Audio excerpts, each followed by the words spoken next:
Howdy, friends and floor heads. Welcome to another episode 4 of our Forbidden Stream. We're playing Forbidden Lands from Free League, a wonderful game that uses the Mutineer Zero engine. And I think we should go ahead and get started. So let's bring in the cast. So a quick recap just to set the setting of where exactly we are. Hey, Axor, it's good to see you. DZ, good to see you too in the chat. You guys have traveled what? I think we're looking at what's the 7th day of Springwain. So this is your 7th day out in the Forbidden Lands because you left on the 1st. And you went into the Hollows and had a very interesting visit there. And then Left you guys came headed back. We liked it so much. Exactly.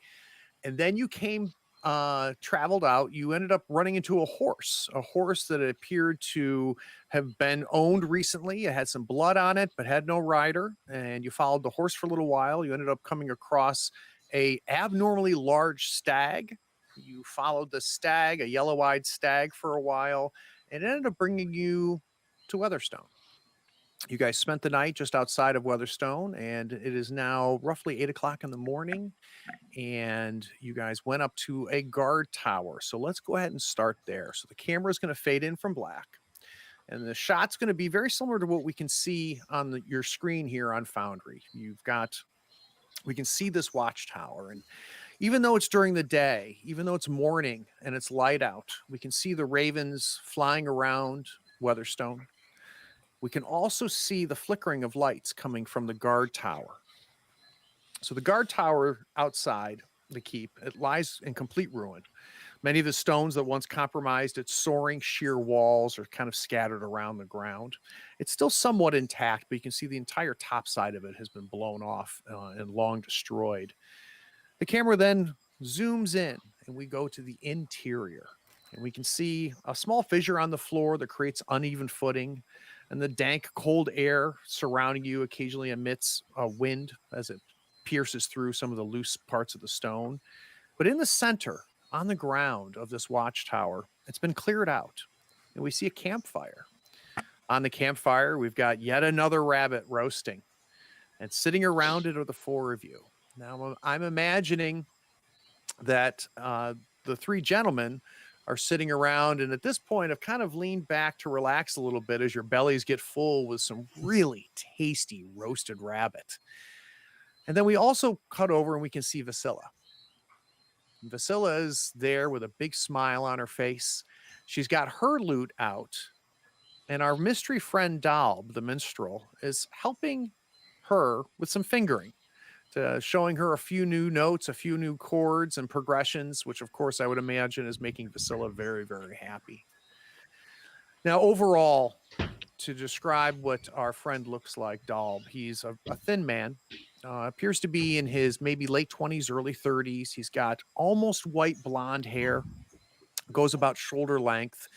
He's dressed nice. Oddly, doesn't seem like he's dressed like you guys. He doesn't seem to have been traveling the Forbidden Lands and camping out at night. He's surprisingly not dirty and not worn. He's picked up his lute and he's got it next to you, and making sure, like a good host would, he's making sure everybody has got something to drink. Everybody's got fresh rabbit on their plates. Like I said, he's helping Vasilla with a fingering as he's showing her a couple tunes. And he kind of turns up to the four of you and says, "To be clear, you said you were not treasure hunters." We are not. Not specifically. Just travelers. "And what exactly are you looking for?" The rest of the world. We've been in that village for our whole lives, most of us, and no idea what's really out here and what's happened since the fog. So mostly we need to just find out what it is. Perhaps see other villages and see if trade might be an option. Well, and you mentioned you went to the Hollows, and I would imagine that was an interesting visit. It was. Have you been there? Been there several times. Several times. I've also been to your village a few times, Oakenheart. You see, I'm one of those that for whatever reason am able to travel through the mist. I don't know if it's because of my faith in Worm, but I've never had any trouble traveling the mist. Huh. Now, I would imagine you have questions for me. Well, Craig, just sorry, as a quick question, do any of us recall seeing this guy before? No. Okay. It's kind of what I thought, but I wanted to confirm. well, you told us a strange tale of this castle and this old king who rules within. Does his spirit still haunt this place? Is he the one who punishes those treasure seekers? Luckily, King Algarad is long, long dead. He still lies in Weatherstone, but he's long dead. Now, I'm human. Of course, 3 of you are human, and you've got yourself a halfling. Like many humans, he did many bad deeds. So the fact that he's gone is good. He fought and lost to the great Zogafur. And now he lays in rest. The problem, and where the dangers come in, is what is left in there. Now, you claim you're not treasure hunters. You're just explorers, and I get the sense that you're an honest lot. So I'm going to tell you something I didn't tell the others. There's a beast in there.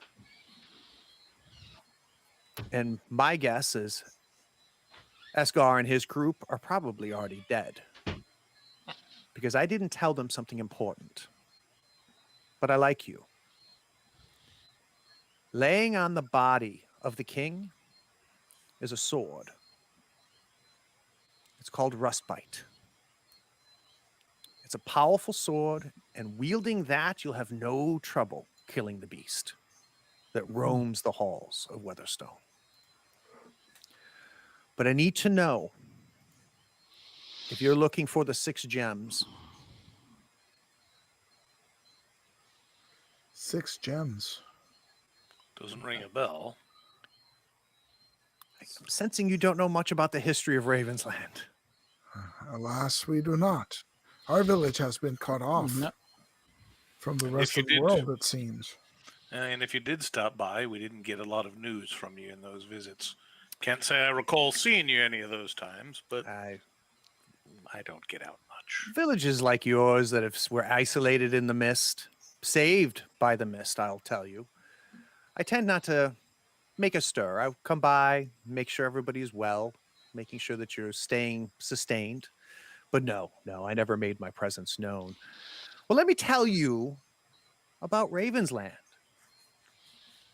So, over a thousand years ago, humans fled across the sea from the east, and they were guided by the great and mighty Worm, and they came here to Ravensland.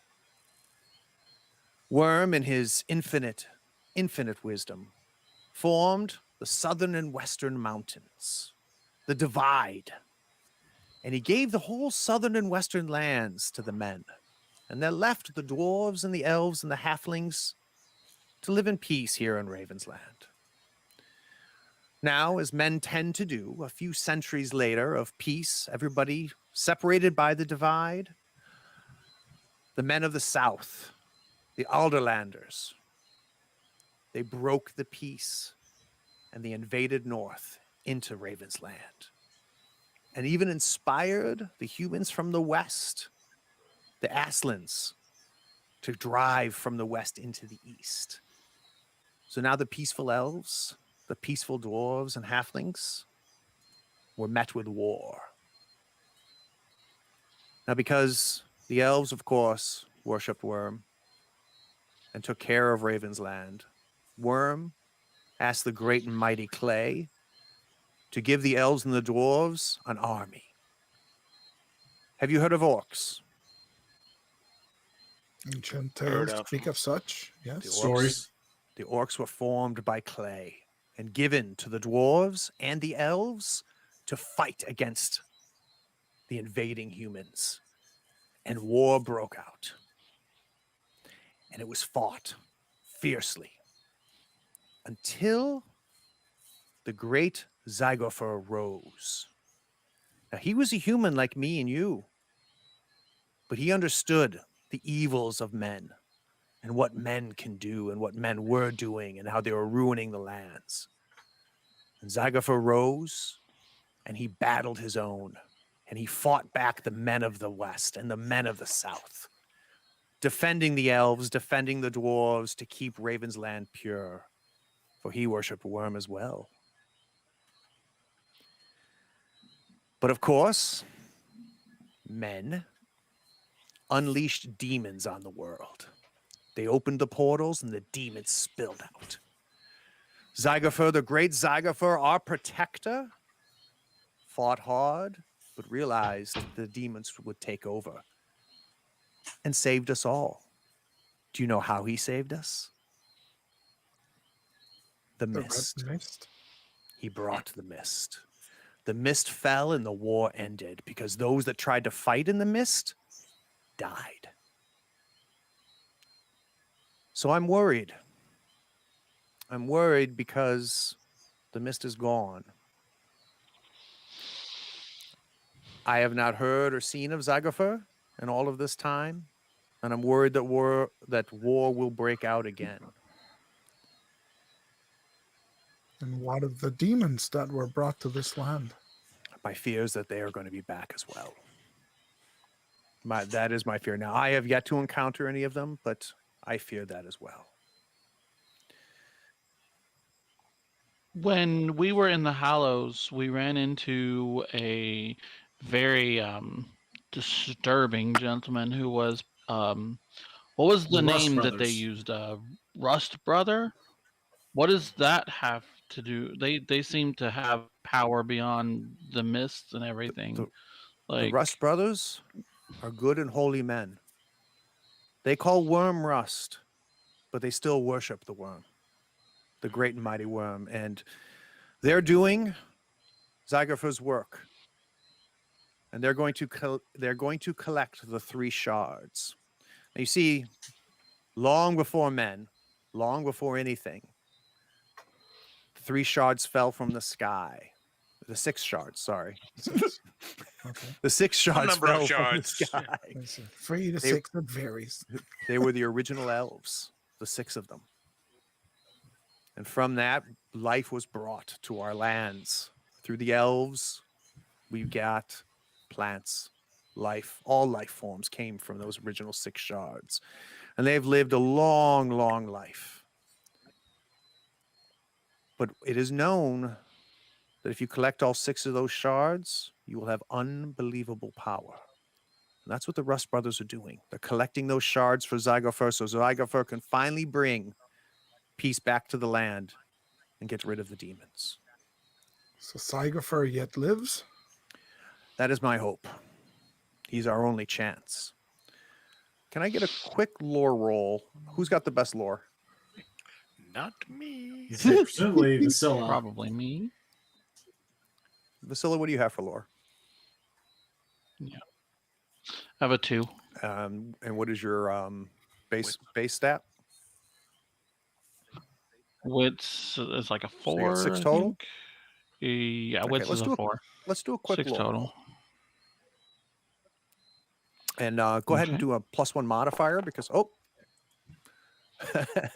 right. Oh, Well, yeah. that's okay. Sorry. Hold on. Let's do this. Let's just go ahead and add that one +1 I was going to give you. That does not give you a 6. All right. Do you want to push this, Okay. Fox? You had 1-1?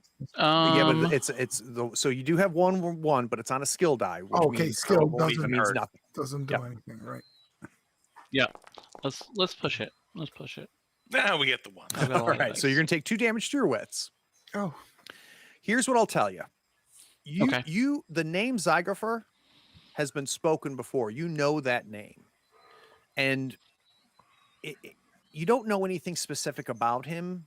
The only thing that you remember is maybe a generation or 2 ago in your family, he was used to scare the young halflings. Tales that if you don't come home at night, Okay. if you steal food from somebody, Zygopher will come in the middle of the night and, take you away. So I'm thinking, Vasilla, there's a bit of a incongruous tale being told here. Obviously, you did not read this anywhere. These could be just old wives' tales. But there's a him being called great and the savior is something that you have never heard referenced for him before. Yeah. Could Aldrich give this roll a shot? Because I'm rolling also 6 on lore. Sure. See if I have a different angle. Yep. Plus, you being human, you would have. Yeah. There we go. Okay, good.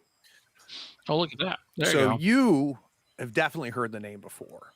And from your understanding and what you have read and tales that have been handed down inside of the village, it was Zygerfer that caused all of this.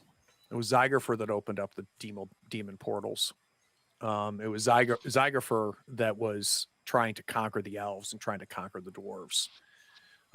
So again, much like Vasilla, it's just like, this is this is a take. This is an interesting take that our friend Dalb seems to be taking. Fair Dalb, pardon me for saying, but it would seem to me that the story on Zygofor has changed over the years. Well, there's always many sides to every story. Now, I would imagine being a human, you've only heard the Alderlander's view. And of course, because he was fighting the Alderlanders, I'm sure that your version of the Great Zygerfer wasn't complimentary. I can assure you that Zygerfer only wanted peace. He only wanted men to stay to the south and to the west and return us back to where we were for hundreds and hundreds of years. And how do you know all this? I hear tales. I've traveled. While you were stuck in your village, I had opportunities. Yeah, but as we say, the tales are all different. I mean, you may well be right, and this Zygerfer is a great and good force, but I have to say, I'm not comfortable with anyone, especially humans who, as you say, have a history of making bad mistakes, getting all this power in one place. And that's fair. And I will tell you that all throughout the, 300 some odd years, 3 centuries of the mist, the Rust brothers were unable to collect the stones. So these shards that you speak of, are they elves or are they stones? Did you have elves in your village? No, but we have heard of them. So in the heart of every elf is a shard. If you were to bring mortal wounds to an elf, it'll reduce down to its shard, and then left alone, the shard will regrow. And the same elf will come from it. They're just shells of their shards. They're very different than you and I. So there's only 6 elves? Oh no, there's several more. They were the originals. But unlike, now you have to keep in mind, some elves stay in their flesh forms, live for eternity, sit and watch lands come, mountains rise, mountains fall. Some ascend, become the Ent, and live in the forests. Some are satisfied and reduce back down to the shard. What do they look like, these shards? Well, all 6 of them are different. They're all different colored. From my tales that I've heard, a lot of them have been embedded in different objects, inside of crowns, inside of sword hilts. Like the sword up here in the ruins? Rustbite, no. Rustbite is not one of the shards. No, but Rustbite is powerful. So if you go in there and try to collect his treasures, and there's many treasures still left in there, because no one has been able to bring any of them out, you want to find Rustbite. Otherwise, your chances against the beast, I'm sure the 4 of you are capable, but... So Craig, yes, go ahead. sorry, I'm not seeing any kind of sense motive skill or anything like that, and Sten would be terrible at it anyway. But Is there any kind of thing that can be done to say, is this guy BSing us? Are you full of shit skill? Yeah, exactly. Yeah. So I think let's take a look. It would probably Insight? it'd be definitely under, Yeah, I guess insight is probably the closest Wits. thing. but I'm thinking it's Or more empathy? more under empathy. So I would probably have it as a manipulation roll. Okay. Well, Um, because I asked the question, I'm going to roll it, but I'm absolutely terrible at it, so I expect nothing. okay. And I get nothing. And nothing you shall have. Indeed. Do you want to? What do you want? No, Nope. no, no. Okay. You don't want to roll one That die? seems like a terrible plan. So Dalb stands up, and like I mentioned at the end of episode 4, and you really see it again now that he's kind of stood in front of you. Just a beautiful man, and I think is what after he stands up, the 4 of you kind of realize that everything's felt so comfortable. Like you've been relaxed, unthreatened by him this entire time, which I think for one split second, some of you are like, well, that's not how I'd normally react to a stranger in these lands based on what I've faced. But he stands up.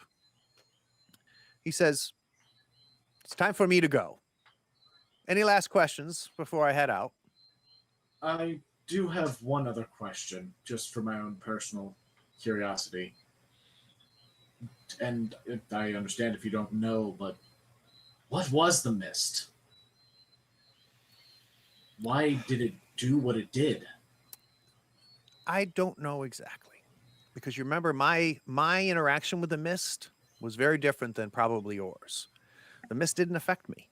Now, as best as I can tell, and this is again with the great Zygerfer, the gift that he gave us, is the mist reminded us of home, and why home is where we would be safest.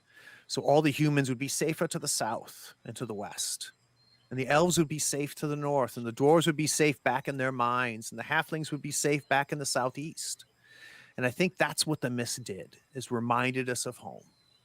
And I often theorize that maybe people died of just being homesick, and when they get caught in the mist. Now, there were instances where, people went out in the mist, and you guys knew that. The vast majority of people never came back. There were times where you found remains the next morning, and they seemed to be violently dealt with. They weren't sitting. Yeah, they weren't sitting there crying because they were homesick. But there were instances of people that did come back from the mist. And the one thing that they did say is that they just knew as the mist rose, they had this uncontrollable desire to go home.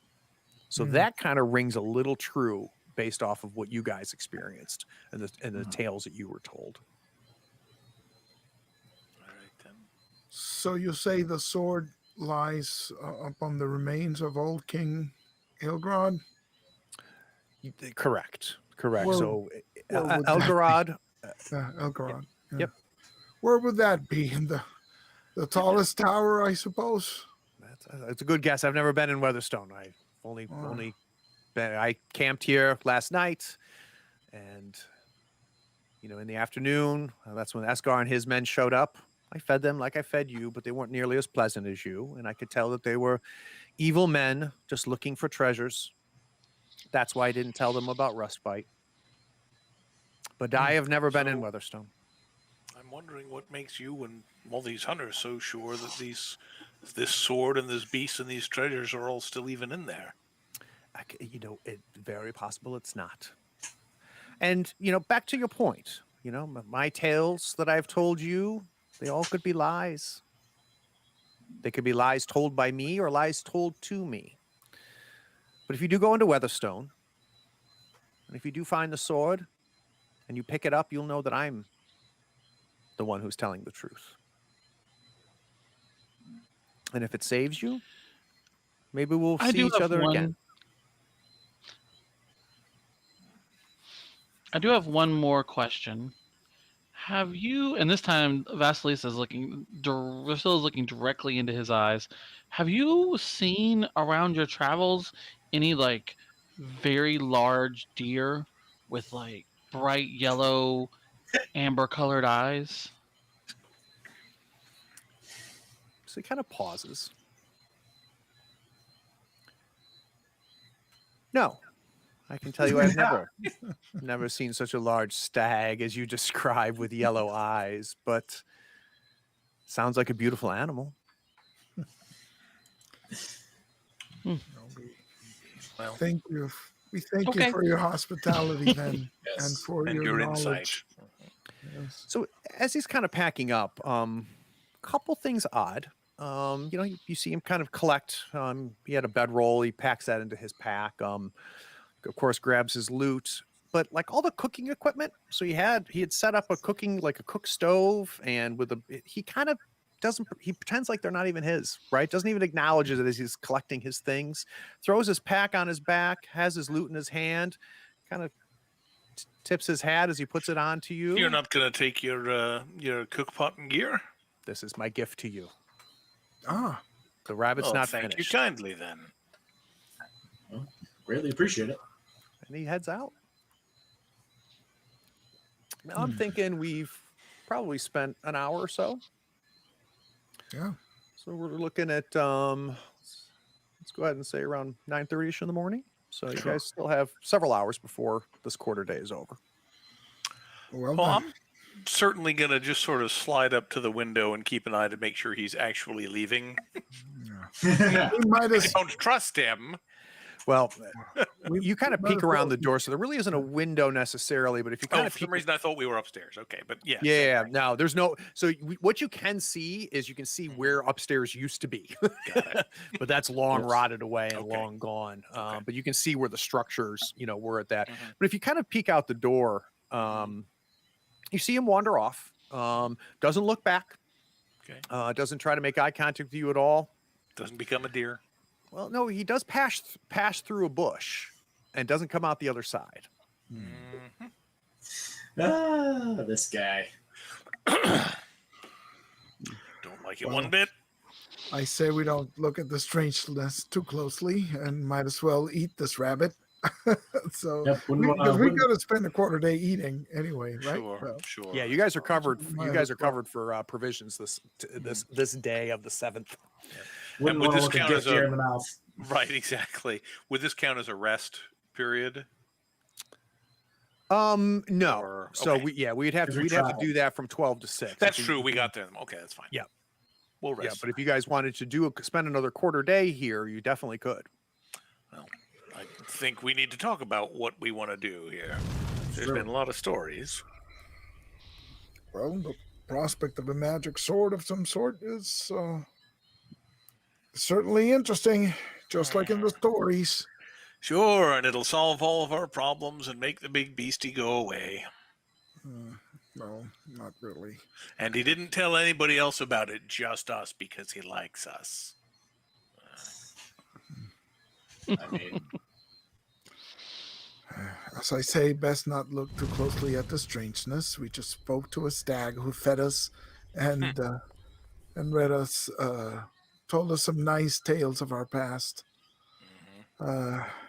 Some of which might even be true. Yeah. We could always sneak a peek at the entrance to the ruins, see if we get any sense of these treasure hunters, Farthing and his crew. Although that carries some danger. Assuming they're real and assuming they're still alive, they might come out and be I don't think upset they'll want competition. that others might be there to take their treasure. So And if this beast is real, then that's a problem in and of itself. that too. Yeah, I'm not super excited about finding a beast of any sort. I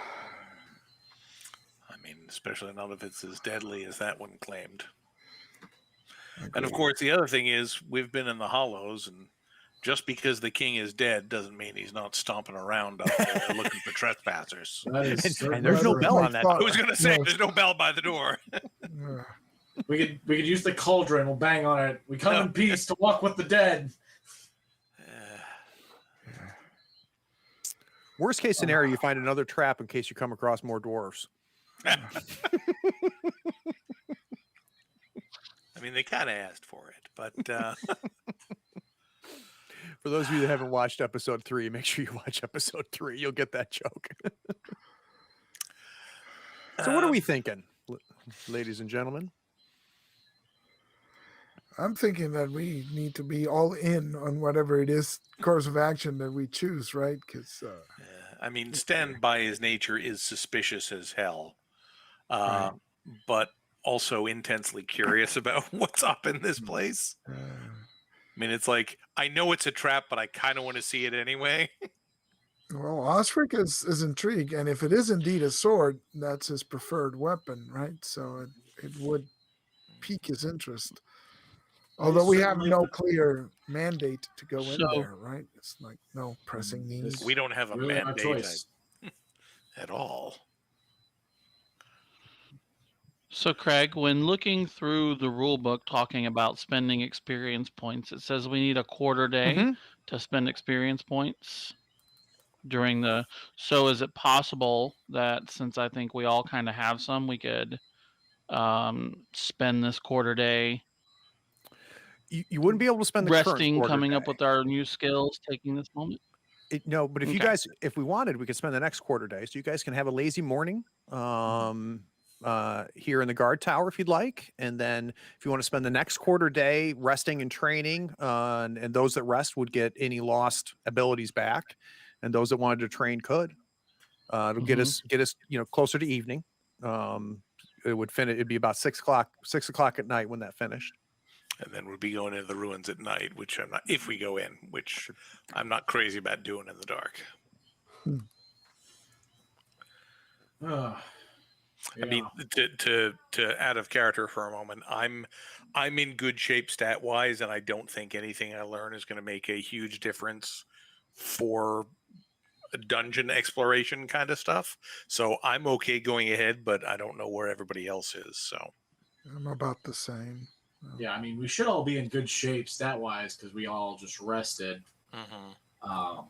I could go either way because I do Except have for a the talent. person who just took 2 to their wit. Now, did you grab? Ah, there is that. forgot about that. And Fox, you added 2 willpower for that, right? Yes. Okay. That's Yes, rough. I'm up to 4 now. Good. So as you Yes, guys- I was actually wanting to pick up the Hymn of the Warcry if we do stop for talents because it's real good for us. I will defer to your judgment about your mad skills. So, if we want to take this as Well, an it just easy depends on day. if the party wants to take another quarter day. I mean, at the very least, we're safe here. It's a safe place. We've got cooking equipment. We've got shelter, and maybe we, make a day of it. Yeah, make a day of it and see if these treasure hunters actually come out and tell us that Dalb was full of crap. Yeah. If he doesn't, then maybe we go in and look tomorrow, and they'll have got a little more time to either explore or get killed. And Yeah. Aloy, what do you think about that? It sounds good. Yeah, we don't have really a time pressure. I'm just thinking if there's any talents that we're missing that might be worth picking up because we got cooking, we got fishing, we got crafting. I mean, I'm thinking at some point. Well, I your might talents pick are up also some your crafting. class talents as well. Yeah. Right. So yeah, keep in mind, Aloy, you Yeah. could potentially get rank 2 in Right. your talent. right. And you can also take Or pick up like a second a talent rank in in a your class. different class talent, right? Yeah. Correct. That you have to roll for, but yeah. Mhm. So if you pick up a new talent, you have to roll for it. You roll your wits. Yes. Yeah. And if you're successful, then you're able to learn that in a quarter day. If not, it's going to take longer. You have to do it again at a different quarter day. But if you're just increasing the rank of a current talent, then you can, or to increase a skill. And I think the only restriction is you had to have used the skill that day at some point. All right. So how much is it to increase sword fighter to rank 2? 6. 6 experience. 6. Okay. So I could do that if we're taking the rest of the day. So let's do that. I'm going to Okay. fast forward us to 6 p.m. Mm-hmm. Of the 4 of you, how do you want to spend the quarter day? So, Aloy, you're going to go to rank 2 and spend your 6 points. Yeah. All right. So go ahead and set that on your character sheet. Vasilla, you're going to go ahead and go to rank 2 as well? Or is that a new skill for you? No, I am going to be learning some of the things that Daub just taught me and trying to learn the hymn of the war cry. Okay. So let's go ahead and do a wits roll for that. Okay. Just wits, nothing else. Yep.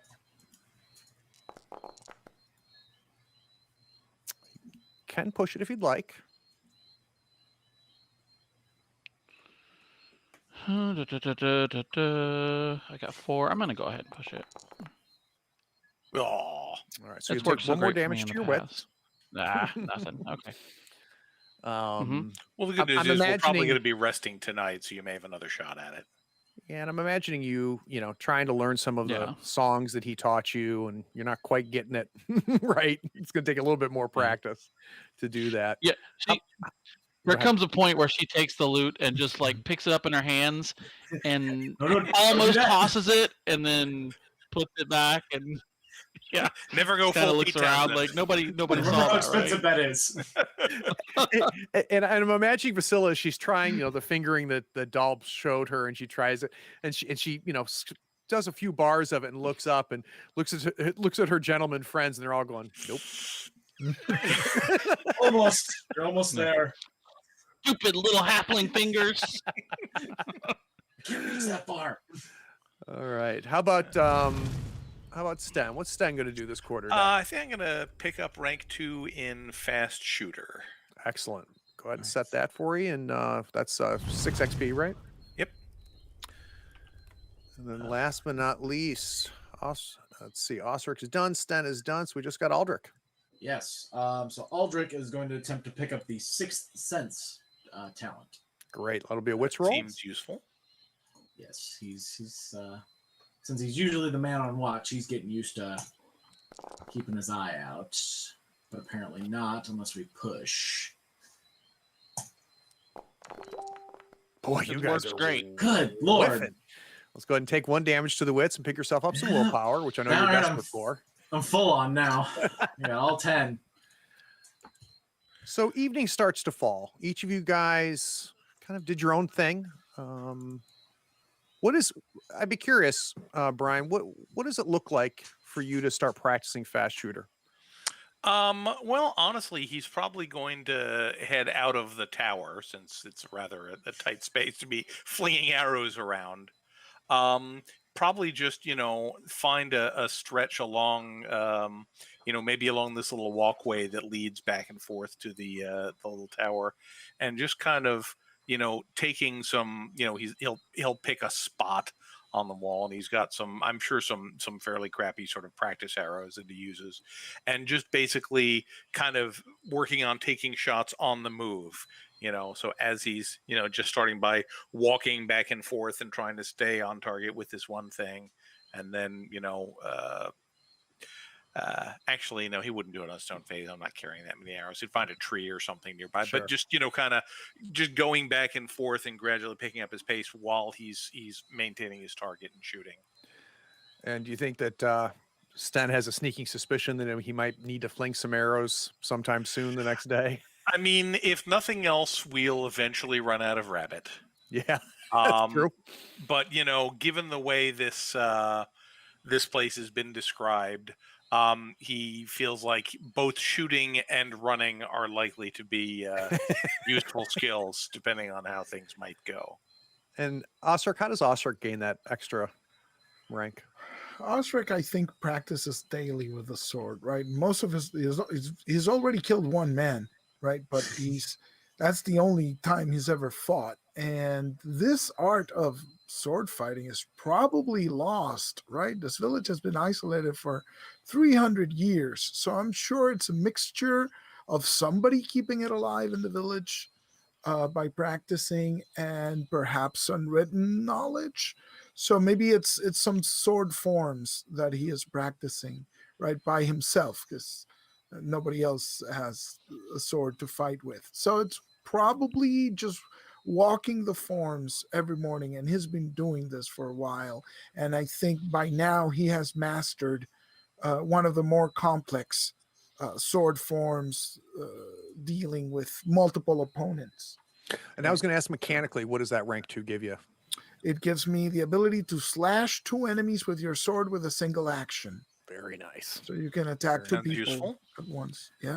All right. And last but not least, before we finish out the quarter day, Aldrich, how do you begin work on studying and gaining that talent? I think Aldrich's just trying to be more mindful of things around him. He's missed things in the past, so he's really focusing on the sounds that like the birds are making or the various small animals, and we're in like a swamp currently, so like the various like a splash of a fish, and he just kind of tries to track different sounds based on where they are. And so here's what we'll do: as you kind of step out, Aldrich, and are kind of exploring the areas. Let's talk about a little bit of what you see. Looking at Weatherstone itself, unlike your compadres who are very focused on training with the bow and training with the sword and learning a song, you, I imagine, are walking around the grounds that are available. There's several things that you notice. One, this murky moat that surrounds Weatherstone. It has a scent and a smell to it that's like an algae smell, like a still water smell. And the bugs that are skimming the surface of it just tells you that this is not a healthy moat of water. It's not a moving water. It's grungy and just smelly. You also notice that there was kind of a land bridge that led up to the watchtower, right? And the other land bridge that leads to the front of Weatherstone, you walk up it, and there's a good 15-foot gap between the land bridge and the front door. And just kind of checking out the front door, it's rotted away. You can see maybe 5-10 feet into it, and then it just builds into darkness. But you kind of look around, and you can see that there must have been a drawbridge there at some point. You can see a rusted chain hanging off one part of it. But again, the mechanisms, you can see some of the metal mechanisms that may have been the hinges for the drawbridge, and maybe that chain attached to it, but the wood is long gone and rotted away. As you walk around until you get to the sheer facing where you can't walk without getting into the water, which I'm imagining you don't have any interest in doing right now. No. You realize that the entire Weatherstone itself is surrounded by this moat. Okay. Looking at the face of it, it's been taken over by the elements, taken over by vines and greenery crumbling. There's parts where the walls have crumbled away. You can see where roofs used to be that weren't made of stone that are now gone. And the idea that this has been here for as long as Dalb hinted at makes a lot of sense. That tends to line up. Mm-hmm. The other thing is you don't have a sense of how these other bandits that supposedly came the day before, no kind of indication of how they may have, how they may have entered. Interesting. Okay. So let's bring us back to the watchtower, the ruined watchtower. We've got a fire going still, and everybody's kind of done their own thing for the last some odd hours. Evening approaches. Let's talk about this next quarter day, and let's talk about catching up with each other.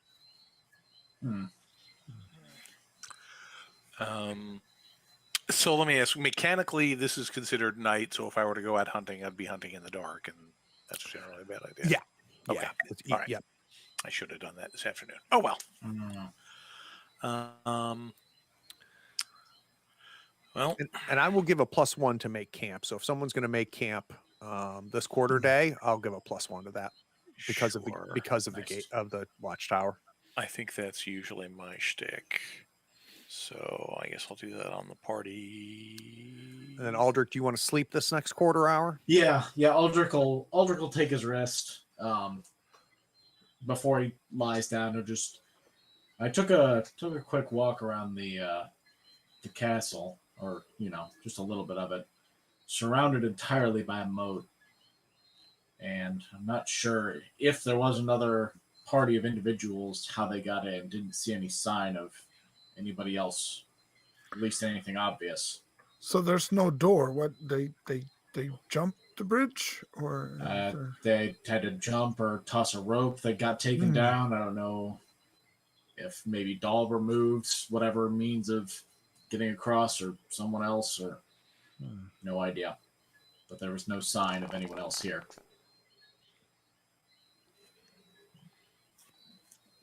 Very nice, Brian. Making camp here is easy.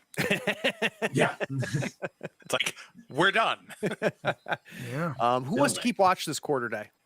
So I suppose I'll keep watch so that Aldrich can sleep. Hang on. Watch was scouting, right? Correct. Yep. Which is not my good. Does Vasilla have better scouting?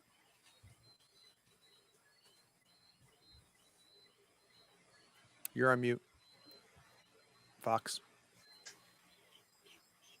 Sorry. Yeah. Yeah, I've got I've got 1 in scouting, so Right. I Well, could what's do the all total right. dice I'd pool, have though? taken a damage though, and Oh, that's right. You're down 1 or 2. in 5, 4 because I've taken damage. Yeah. Oof. Did I heal up while we were learning, or while we were resting? Technically, No, you'll do that. You'll No, do that. so I'm tonight down when to you 1. sleep. So I have a total of 2 at the moment. Okay. So, who wants to take it real quick? Who wants to give me that keep watch roll? I'm assuming I can't do it because I'm making camp. Correct. Yeah. So I guess we need to step up, because I'm thinking. Oh well, no. Sten needs to sleep as well. So. Yeah, I think that. Vasilla So will it's- do it. 2 is better than nothing. Vasilla Well, will. well. How about Vasilla get some rest this quarter, and then you can sleep next time when. Out on the No, next. let when me Aldrich is watching. Yep. let me belay that. I think you got to sleep, and Aldrich is asleep. So Aldrich is probably better at watch than I am. Mhm. So I Vasilla should take this watch. I should sleep as well, and Got then I'll help Okay. in the next one, because I'm pretty useless at this. So Perfect. So let's do that. So let's have get a quick keep watch from Vasilla.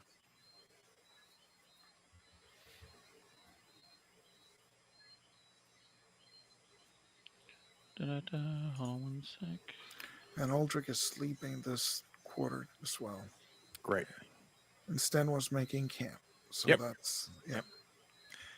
For future reference, how is everybody else on survival? Because I could be decent at making watch if somebody else can set up a camp. I'm good at survival. I got Okay, 3. so in the Yeah. future, maybe we do it that way. Okay.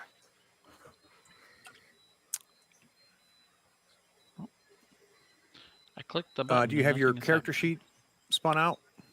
Go ahead and close that, Yeah. and just do it Mhm. from its native. Don't pop it out. Oh, Okay. Sometimes the rolls act weird when you have it popped out. Good to know. Gotcha. Oh, Still nothing? Nope. It's Oh, here there we now. go. Hold on. Mm. Just took a second to Okay. pop up. You want to push it? Nothing. All right. Absolutely not. No. Okay. I have 1 wits left. So unfortunately, Vasilla says, yeah, I'll keep watch outside and so on and so forth. And stupidly, you let her bring her loot with her. And she sits on a rock outside the door, and she kept watch on. Still trying them She kept cards. watch on the fingering. She did not keep very good watch on the woods Mhm. and the lines around. But nothing exciting happened along that. So let's go to our last quarter day. And for those of you that are going to sleep, let's sleep. And then those of you who are going to keep watch, let's keep watch. So Sten and Vasilla need to get some sleep. And so it's Aldrich keeping watch. And I Yeah. could assist, but that's about it, because I'm not good at all. and that's fine. It'll occupy you for the full quarter day, but you will give a +1 die to Aldrich. Cool. So Aldrich, when you roll, just have, do a +1. Modifier +1. Cool. Oh yeah, there we go. Much better. Good to have extra eyes. Much better. Exactly. So evening falls. It's a cool evening. Sun rises on the 8th day of spring wane. Weather-wise, it starts, for those of you keeping watch, the rain started roughly around 4 a.m. It was a light drizzle. You kind of, luckily, you guys had set up camp and put the tent and everything inside of it. So once the rain gets sideways, because you're in that watchtower, it between the tent and the watchtower walls themselves, you're in pretty good shape. But looking out from the watchtower itself, the rain is just pouring down. It's nice to have a warm camp and be able to have a fire. Now, I mentioned we didn't need to do any rolls for provisions for last day, but it is now a fresh day. It's 6 a.m. Everybody should be at full because everybody has slept. So any damages you took, go ahead and restore those. I'm imagining some But our stretching willpower going stays till on. we use it, correct? Yep. What's that? Yeah, willpower stays till you use it. Yeah. Yep. So I have all 10. Okay. So Are we going to pack up the tent, or are we going to leave camp as is, or pack it up? Well, if we head in, either we'll want it when we come back out, or we won't be coming back out. How big is this place? Assuming we don't get murdered by whatever, does it look like something we'd explore in a day? So it's definitely large, right? So Yeah. when you're looking at this, a lot would depend on what you find inside there. Unimpeded is the way I'll put it. I think you probably could make your way through the castle in a day. I kind of feel like we should pack things up in case, Well, first of all, let me ask the question that we haven't officially answered yet. Are we going into this place to look around? I feel like we are. I think all of us are curious. Right. Then I think we should bring camp with us. If we come out in the evening, we'll set camp back up here. This way, if we need to camp inside, we can, and nobody's gonna come steal what we have while we're inside, poking around a dead king's house. Yes. We wouldn't. Yeah. We wouldn't want to lose our tent. It's done us well so far. It's a good tent. It's a good tent. It's a nice tent. Yep. All right. Well, pack it up.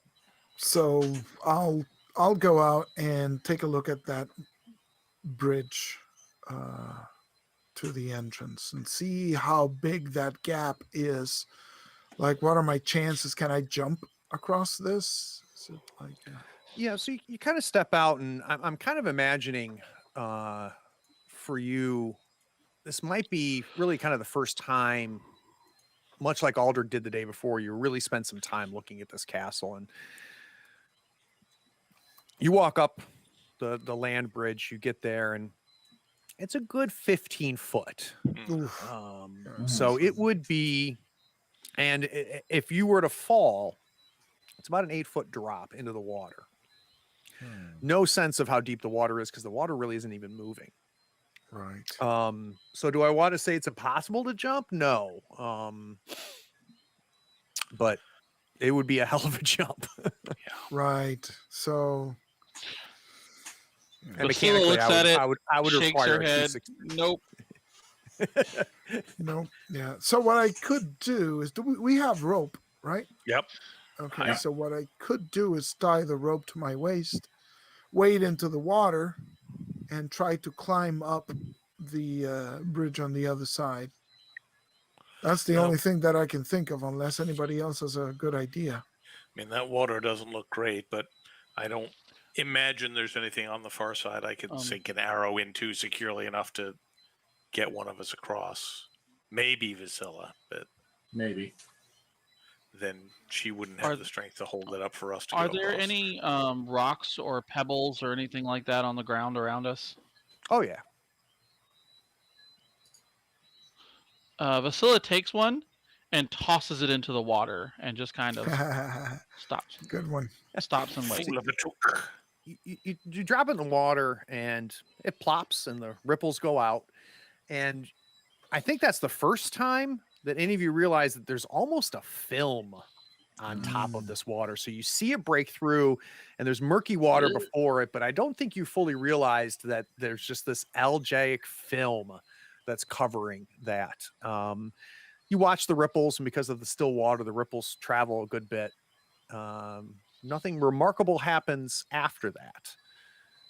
Other than it gets a little bit more pungent as you broke the film. And you know that smell, right? That like when you're outside and you come to like you can tell a creek had dried up a little bit and left some standing water that had been there for like a week. It's got that smell and that growth to it. So, Craig, is there anything on the far side that I think I could sink an arrow into? Sure. Yeah, there's definitely cracks in the stone where you could potentially lodge an arrow into. Because I'm thinking if I can get a rope on an arrow across there, might be strong enough to bear Vasilla up, and then she can find something to tie the other end of the rope to. The rest of us could get across that way. Yeah, definitely. I think that difficulty wise, I would probably require 2 successes for that to get Alright. lodged to the point where you felt comfortable that Vasilla could make it across. And then I would have Vasilla make a move roll, but she would only need 1 success for it. Well, you feel like trying it? It's better than getting wet. So, Well, if it doesn't work, you see Vasilla is Ostrich, getting wet. So. Ostrich- might start get putting his wet, clothes yes. back on again.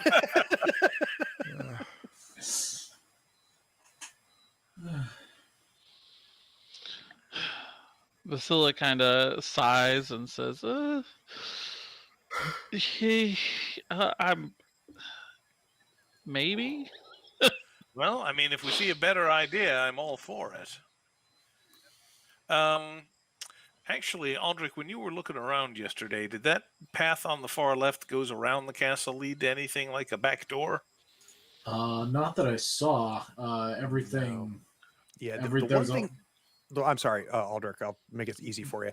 The couple things that you did notice as you go around the corner is you could see windows in the side of the mountain. So it was because it's really hard to tell from where you guys were before going around whether this was built on a mountain or built into a mountain. And when you realized when you saw windows, 3rd and 4th story windows, that this was built into the mountain.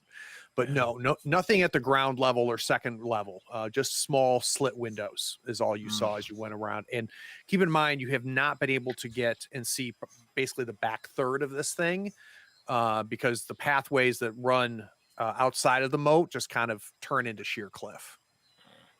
Yeah, Well, it was built to be defensible. It's certainly that. true enough. And the king's dead, so I don't know why you guys are sweating this. We've had bad experiences with dead people before. So is the But arrow none the of us plan? are dwarves, so it's okay. Right.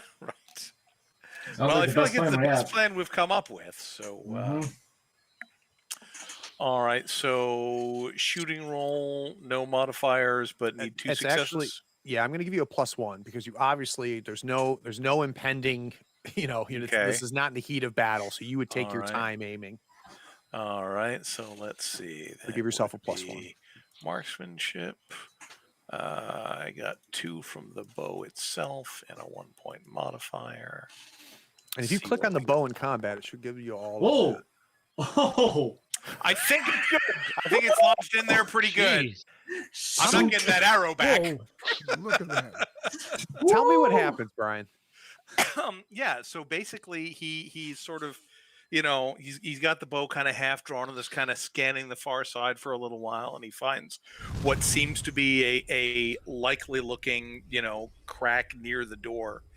And so he does the classic, test the wind, and pulls back. Arrows are in short supply here, man. I'm just saying. And kind of takes aim and adjusts a little bit and waits and waits and waits. And then when the wind kind of drops down for just a second, he lets fly. And this thing goes like to the hilt, or to the fletchings, The feather, yeah. through that crack. And it's just, he maybe there's something wooden like up against the wall or something on the other side, because he gives it a tug to see if it comes out, and then a good hard tug, and it's not going anywhere. Yeah, I mean, I imagine it almost penetrated through to the point where it almost like a grappling hook, right, where the edge of the edge catches, preventing it from going out. So you give that a good tug, and it's secure. A little, kind of proud of yourself a little bit there. That was a hell of a shot. Yeah, Oscar Mighty fine shuttle, man. Oscar comes over and gives it a kind of a man's tug. Kind of gives you a little nod. Not bad. Good shot. Good shot. So I got a lot of practice in yesterday. Yeah. All right, little lady. On you go. So how does Priscilla get ready for this? Says, I want to know how she gets ready for this, and then how she's going to cross it. She's having second thoughts. Oh, Priscilla is staring at it, just kind of like deep breaths. She's kind of humming to herself a little bit, something to like, calm her mind a bit. And I think for her, the easiest way to do it is just going to be to she's not very strong, so she can't hang. So I think the easiest way to do it is just going to be to try to like walk across, like tip to almost like balance and wire across. Okay. So I assume Osric and the rest of us are kind of hanging on to the other end. Yeah, I'm making it sturdy. I'll, twist it around my waist once, and like keep good hold of it. The one thing I didn't ask, because she definitely can't jump a 15-foot gap. No, she definitely can't do that. Sten, I want to get a sense from the ground level. How high up is this arrow? I'm thinking maybe, 5-6 feet. Okay. Because it was a relatively flat shot. Yep. All right, so you hop onto this the rope. Who's holding your loot? Yep. Move Oh, Aldrich is. Yep. Okay. I'll hold it. I'll keep it dry this time. I will. Yeah. So I'm gonna need a gonna need a move roll. She glares at him. Look, I don't plan on jumping in the moat. Okay, here we. Yes. Nobody plans on jumping in the moat. There we go. Priscilla, I want to understand what this looks like.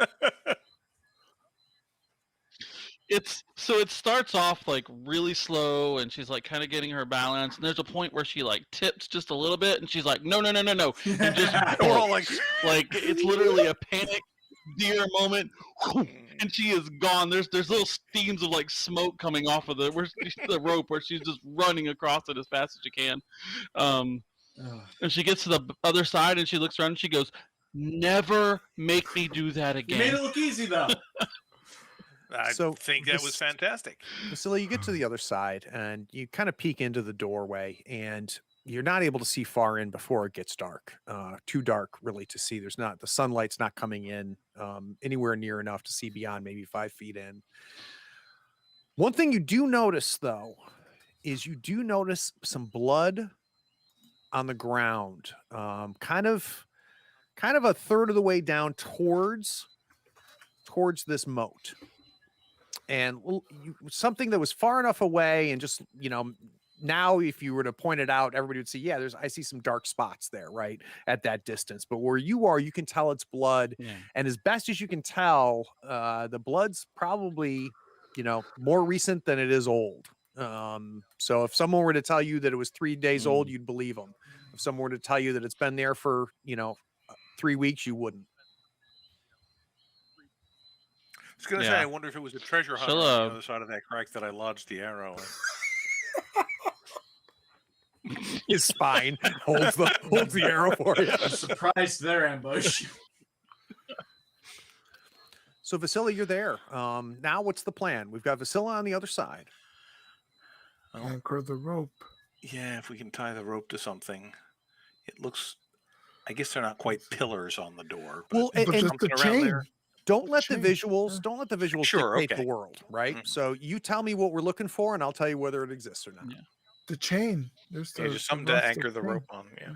So let's have that chain fall down far Yeah. enough that Vasilla could definitely reach the chain. And I would imagine maybe we had a kind of a tight slip knot that Vasilla can get that rope off the end of the arrow without too much difficulty. And Vasilla looking at the chain's probably strong enough. If you were to tie a good knot, I could see the chain being a decent anchor point for that. Okay. Um, Yeah, she'll tie it up and then she'll look over at the guys and she'll say, "Come on, it's easy." Is she good with knots? Does anybody know? That's So okay. she's- I'll tell ya. She's She very good secures with it her to the chain. fingers. So I need everybody to walk me through how we're getting across here. I'll anchor the rope. So these yeah, two you guys should can likely go go first. last. Right, yeah. Okay. So who's going Uh, first? Well, Aldrich, you're a little more spry than I am. Yep, I'll go ahead and go. And he's basically gonna not like monkey bars, but like literally just go under it and one arm over the other. All right. Because he's not Let's- as light as Vasilla. So let's do that as a move roll, but you're going to get a +1 from the secureness of it, as well as seeing Vasilla do it once. As a human, I'm gonna use our classic as a human line. Can I Yeah. do that through might instead? Explain to me how that would work, and the answer is yes. Because I'm just doing pure arm strength, just tight grip. Just like I'm not letting go. I'm just one hand at a time. Beautiful. Forcing So- it over. For the people watching, what's that talent? That is Versatility? adaptive. It mechanically allows you to switch out a core attribute, right? Yeah, that's probably one of my favorite human mechanics I've seen in the game. Like Yeah, it's honestly, pretty cool. So what you'll do then is normally your move would be against your agility. What's your agility? 2. But your strength is 4. So Yes. still do it as a move roll, but give yourself +2. And then I'm giving you an additional +1 because of Vasilla. Vasilla was the one that took the biggest leap of faith. So you'll end up Okay. with a +3. Oh, that's stealth. So 3. Roll that. There we go. Woo! All right. So hand over hand, we see Aldrich get his way over, kind of getting there close. And I see you reaching your toe to like, no, I'm not quite close enough. You do it one more time and kind of reach the toe. And I'm imagining you kind of letting go, tilting back Mhm. just a second, and Vasilla grabs your belt and just gives you just enough nudge so that you don't go into drop the my direction. loot. Yep. And I hand you gently, delicately hand you the loot back. Yeah. Vasilla rescues the loot, which happens to be attached to Aldrich. Yep. Yeah. Grabs the neck of the loot and just I pulls love me that even forward. better. No. He doesn't grab the belt; she grabs the loot. The loot. Yeah, Aldrich, Hey, we're still working on getting trust back Yeah, after that Aldrich river should thing. should Like, volunteer to Sure. always carry the loot, because if he gets lost or if he gets in danger, we have Vasilla will find him. specific She will motivation. find me. Yes. Suddenly, she picks up every tracker talent there is. Nice. So is Sten next? Yeah, I think so. And Sten is not nearly as young and spry, so he's basically probably gonna sort of like straddle the rope, with his legs kind of wrapped around it, and just kind of hand over hand himself Yeah. across.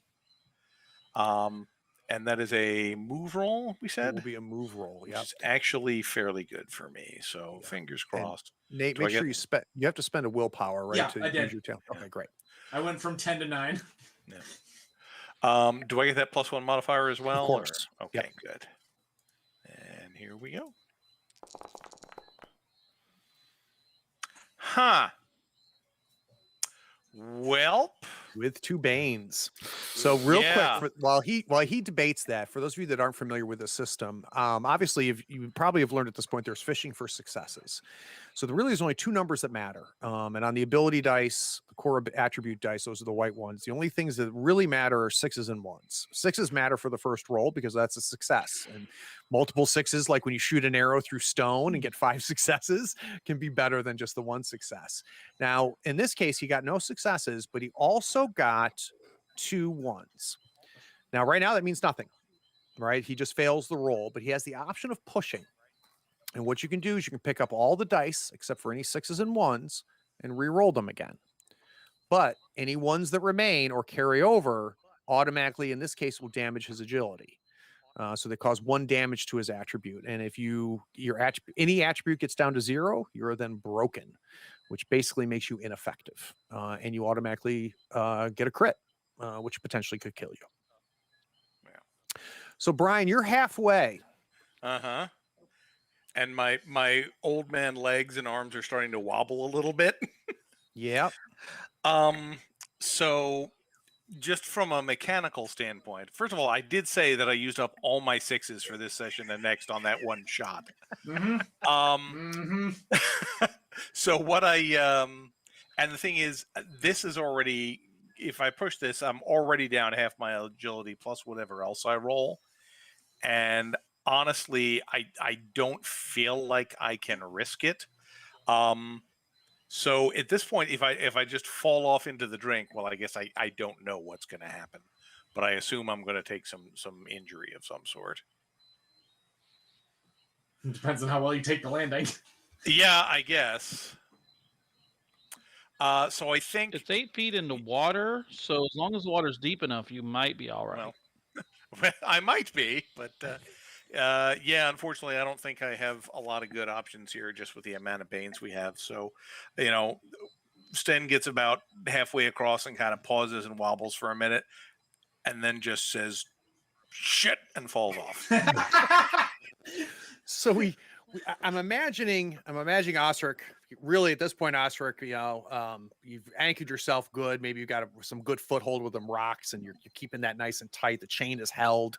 We've seen 2 successful crossings here. We see old man Sten working his way there, and Sten, you're about halfway. And what gives first, the hands or the feet? Honestly, it's probably his hands are pretty good because he Yeah. does a lot of, he works with his hands a lot. So I imagine it's like he's kind of, pause for a moment, gathering his strength, and he kind of moves his, goes to move one of his legs. And you know how every once in a while, if you're moving your one foot and you clip the other one with it, and they both kind of come loose. And at that point, it's just sort of a sudden, now there's a whole lot more weight on my arms. Just all of a sudden, then it's just like, whoop.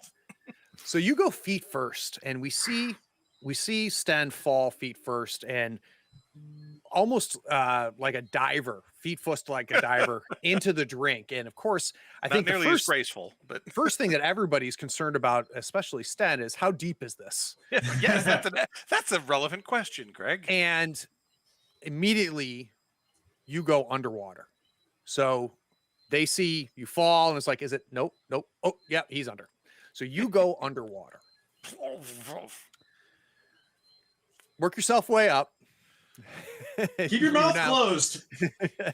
And it is as his head comes up, there's just green algae and slime all over it. Oh no. And at this point, you smell nothing. It doesn't even smell bad anymore because of the assault on your senses. Oh, but it will.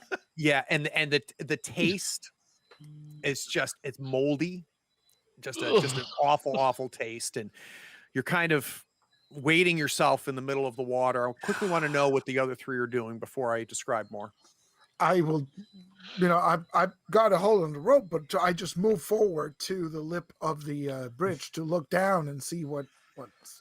And as you get to that edge, that's when you see Sten's head pop up. Okay. How about Aldrich and Vasilla? Yeah, Aldrich would just be like peeking over the edge. You okay down there, Sten? I'm all right. Just, can you... Oh, hell. You look like an orc. You smell like one too, I think. Jokes later. Shit. So does it look like there is enough on the wall here that I could climb it? I mean, I'm obviously kind of slimy right now. Yeah, it won't be a It won't be a gimme. Sure. So it would take a move roll. But yeah, you good, could another one of potentially those. get yourself to that other side and work your way up. It's not helping. The rain pouring down is not helping this situation at all because a lot of that footing now has gotten muddy. Yeah. So normally I would make it a gimme, but I think considering the rain pouring during all of this, Yeah. it would take a move roll for you to climb up unaided. Can we get Ostrich over and then we can drop the rope down to Sten and Sten can climb the rope? That's a thought. That would probably but help. I'm trying to think how I'm getting over there. The only thing that comes to mind is to tie the rope to my waist again, And swing. pull up as much slack as I can, and just run forward Jump and as far as try you to can. jump and keep grabbing rope to hopefully swing, and then climb my way up. Assuming Works in I the don't hit movies. the water or don't Now- hit myself on the rocks or whatever. Here's the good news. Oakenheart was on a river. So you guys grew up around water. So we're going to automatically say everybody can swim. So we can see Sten having no trouble kind of, maintaining his position there. And I can't imagine Ostrich has any fear, right? So if you ended up waist deep in this water, as long as you had a piece of that rope, it wouldn't worry you. So we see Ostrich kind of, maybe I need to pull a little bit more rope and kind of figuring that out. No, take your time. It's fine. Yeah. As he finishes that sentence, Aldrich sees it first before anybody else. And this is a brown tentacle that comes up from the water, wraps around Sten's neck, and Sten goes under. Oh God! I was kind of wondering why you were putting the character tokens out on the map, but I'm like, you're just Yeah. prepared for the future. I'm sure there'll be something down the road. No. All right, so Fudge. let's do this. Let me start combat. That's not good at all. You're correct. All right, so if I have done this correctly, you guys we should have cards being, because the original system, the way this system works, like most, I think if all Mutant Zero is, there's a deck of 1 to 10, and everybody draws a card to set this. And we've been rolling a D10 to do this, but I think I have found a macro that allows us to do it. So what I'd like each of you to do, and hopefully it works because I haven't tested it yet, is select your particular token and then hit your initiative macro, and hopefully it should give us. We're just drawing We one. just right? draw one? Unless you have talents for it. Draw one. Yep. Lack permissions. Yep. Same. Yeah. Son of a monkey. All right, I'm going to do it for you then. Okay. Okay. Then. All right. So Aldrich.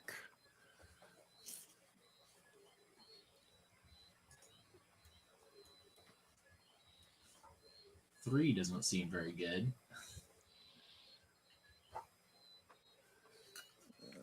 Right. Who's that number 2? Who's that 4? Oh, you know what? I drew him twice. So let's do this. Hold on. Drama. Do that, and then I can set. You like that 7 better than the 4. Ooh. But if I know how to do this correctly.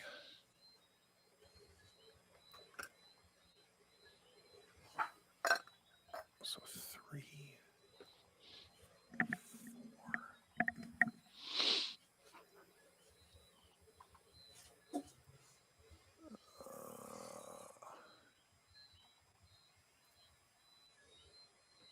There we go.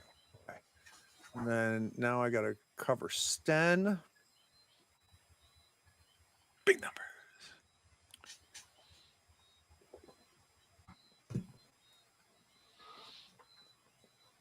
Okay, I'll take it. All right. And then last but not least, Vasilla.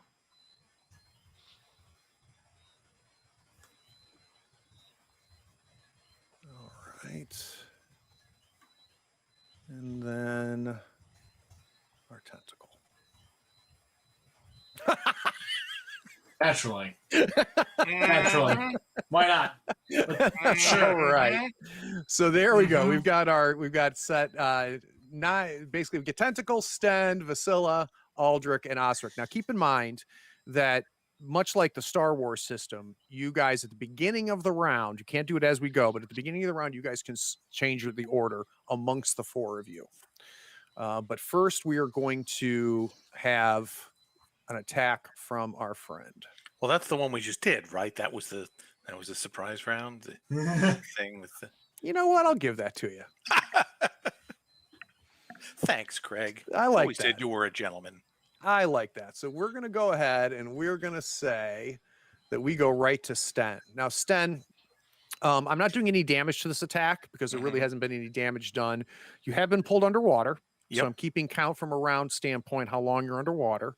And you are grappled. Okay. So that means if you open up your sheet and go to combat, there's only really one action you can do to get free. And it should be at the very bottom. Break free. Yep. Okay. I guess, can I like pull the knife from my belt and use that? You can do that as your fast action. Okay. But the knife won't give you any bonuses. So the break free. So the gear bonus from the combat doesn't help. Correct. But you'll have the benefit of having the knife drawn. Right? Because yeah, well, let me see if I can. You know what? I'll draw it anyway because I don't know if there's anything else useful I can do with a fast action. Yeah, so I'll draw it and then try and pry this thing off of me. This is not my area of expertise.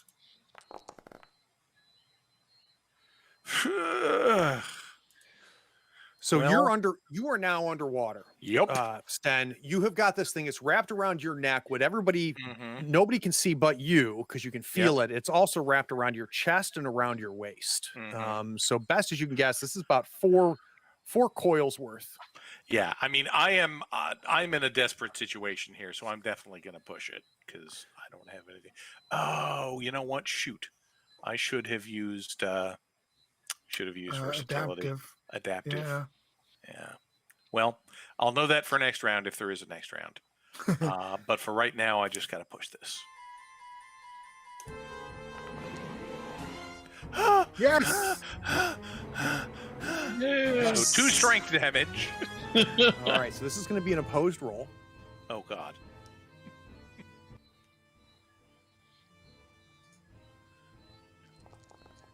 Jesus. And unfortunately, he cancels your 6s out. Oh no. So you are still grappled. Okay.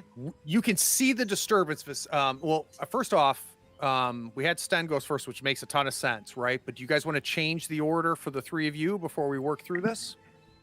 It may Does not somebody matter else have 'cause you're all something? going Because before the Vasilla test. has no idea what she's going to do. Yeah, I don't really have a plan here other than maybe get down there and try to help. Okay. Do you have Only any we had spells? a ranged Aldrich, that combatant. might help. I don't think I have anything that's going to be useful here. Oh no. Well, I guess it's up to me to complete my jump and see, you know what? I'm going to jump. Instead of trying to get to the other side, I'm going to jump to land close to him. Is what I'm going to do. I'm going to draw my sword and jump in, see if I can help him with my sword to free him. Fast action, you draw your sword. You've now got your left arm on that rope. And you were so concerned about staying out of the water before and all the calculations that it would take. You have no trouble. And so give me an idea. If I've got point A is where you are now. 15 feet away is where Vasilla and Aldrich are right now. And about 8 feet away is where the last you saw Sten. So can you give me an idea of how far you want this jump to be? So I think I want to land in the water with him. So I'm trying to go for right next to where I saw him last, right? Right. Not on top of him, but like next to him so that I can somehow free him. So There's bubbles. So I'm next to the bubbles. So you obviously you don't need a roll to get there, right? Okay. So what I'm going to do is I'm going to have you diving in as your slow action, getting there, landing right close to where he went, and then next round we can have you trying to figure out where the hell he is and kind of figure out where he is. So if you're okay with that, we'll just move right in there. So you without much hesitation, with true bravery, just dive right in. Now, granted, unlike Sten, you're tied to a rope that's attached to a chain, so that's Right. nice. Yeah. I All love right. you, man. So I've got Aldrich and Vasilla. Aldrich's gonna do about the same. He's gonna try to get down the cliff safely, probably drawing his knife on the way, and see what he can do down here. So if you want to do a more controlled, because you've got the rope, remember, is now attached to Osric, right? Who's now dove into the water. If you want to grab that rope and kind of work your way down this muddy side, which is a lot different than just jumping in the water, which I don't think you can do and be guaranteed to have the rope. So what I can do is for your slow and your fast action, draw the knife. Slow action will get you at the edge, right? So we'll have you standing with the rope, both feet maybe right at the water's edge on the embankment. Does that work for you? Perfect. Beautiful. Done. All right, Vasilla. Basilla is going to tap into her dark secret. Ooh. So her dark secret is that she is not as competent as she doesn't feel like she's as competent as she lets everyone think she is. She doubts herself a lot. So she's going to kind of like steel herself up and get ready. She's going to draw her little dagger and she's going to get ready to jump. And then she just freezes, literally just on the edge of the thing, just freezes. And she just doesn't do anything. Like she's just so concerned, she just stops. And so that's unfortunately that's what she does. And I think completely believable. Freaked out. Yeah, She's completely believable. So at the end of round one, we've got Sten underwater, wrapped, coiled by this tentacle. We've got Aldrich at the edge of the water, still holding the rope with his feet about ankle deep in the water as he kind of is belaying his way down the edge of this muddy embankment. And Osric, you have dove into the water. So we're going to do a quick Mite Attack from the tentacle. I assume I can't really do anything to resist it, right? Because I'm already grabbed. Correct.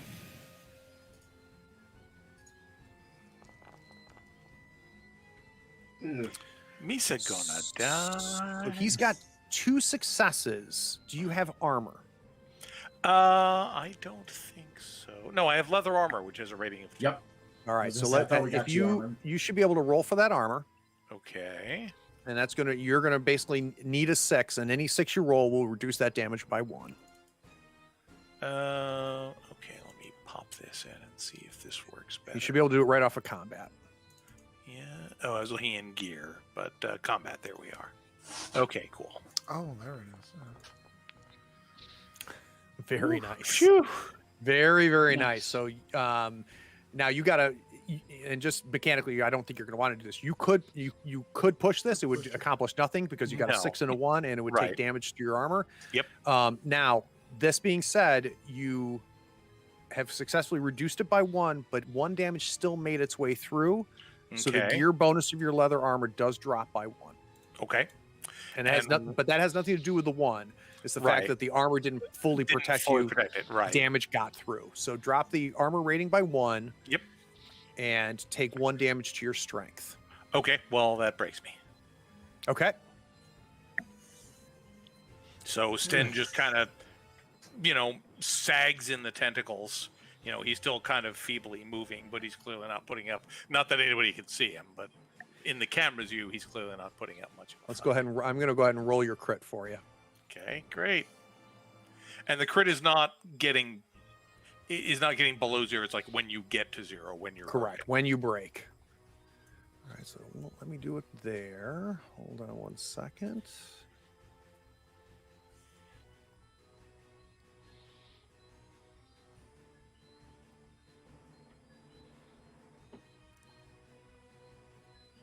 All right, so you have now broken ribs. So I'm going to open. Makes sense. Yeah. Teasing me really hard. I don't That's a nice little random table roll, huh? Uh-huh. Love it when it works out. Yeah, no, it's great. It's perfect. I'm thinking maybe a druid next, guys. I don't know.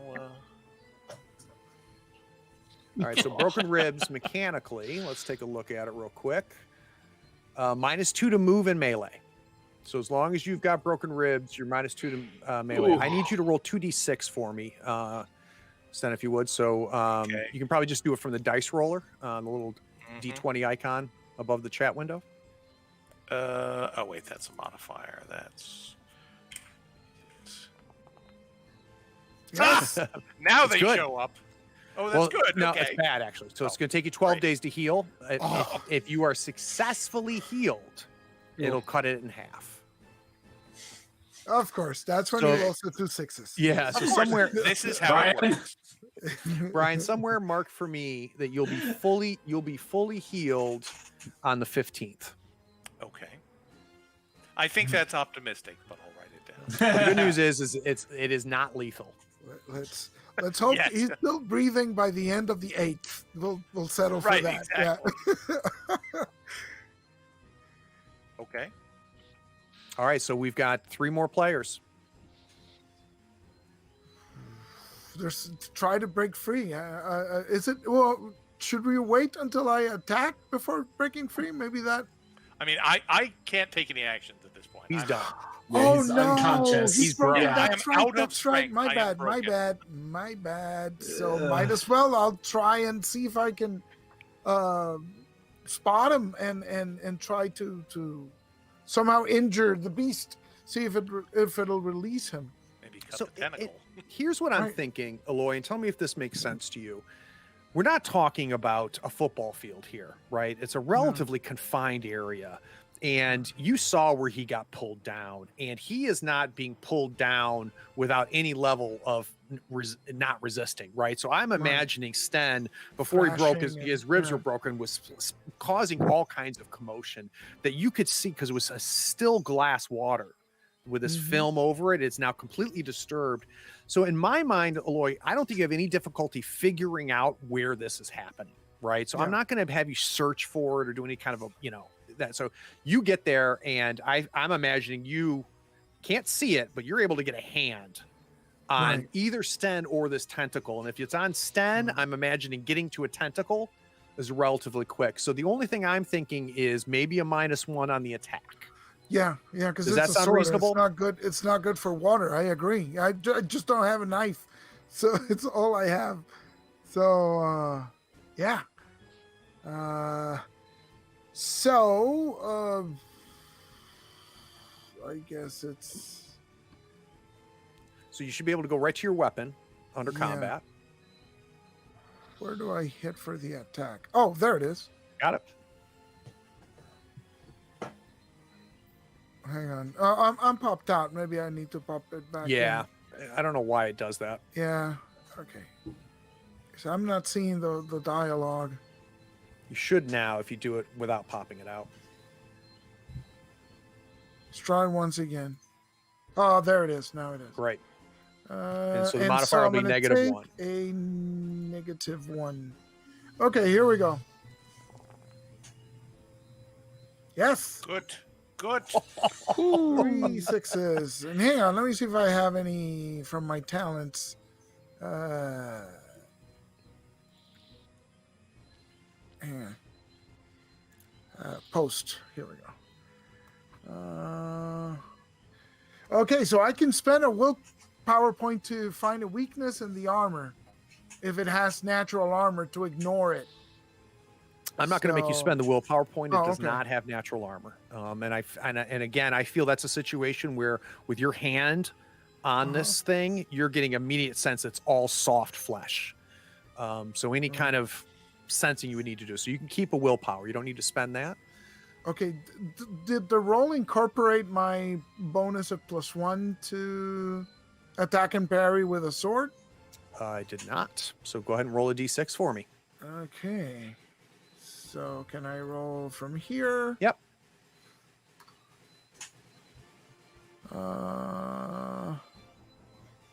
Deal damage. I don't know if this is right. The easiest thing to do is, Alois, down at the bottom where the chat window is, you see where it has the dice down at the bottom, or you can hit the dice next to where it says public roll. Right. Either one, just choose d6. Oh, there we go. Okay. Roll. Here we go. Okay. Okay. Doesn't do it. So that was 4 damage.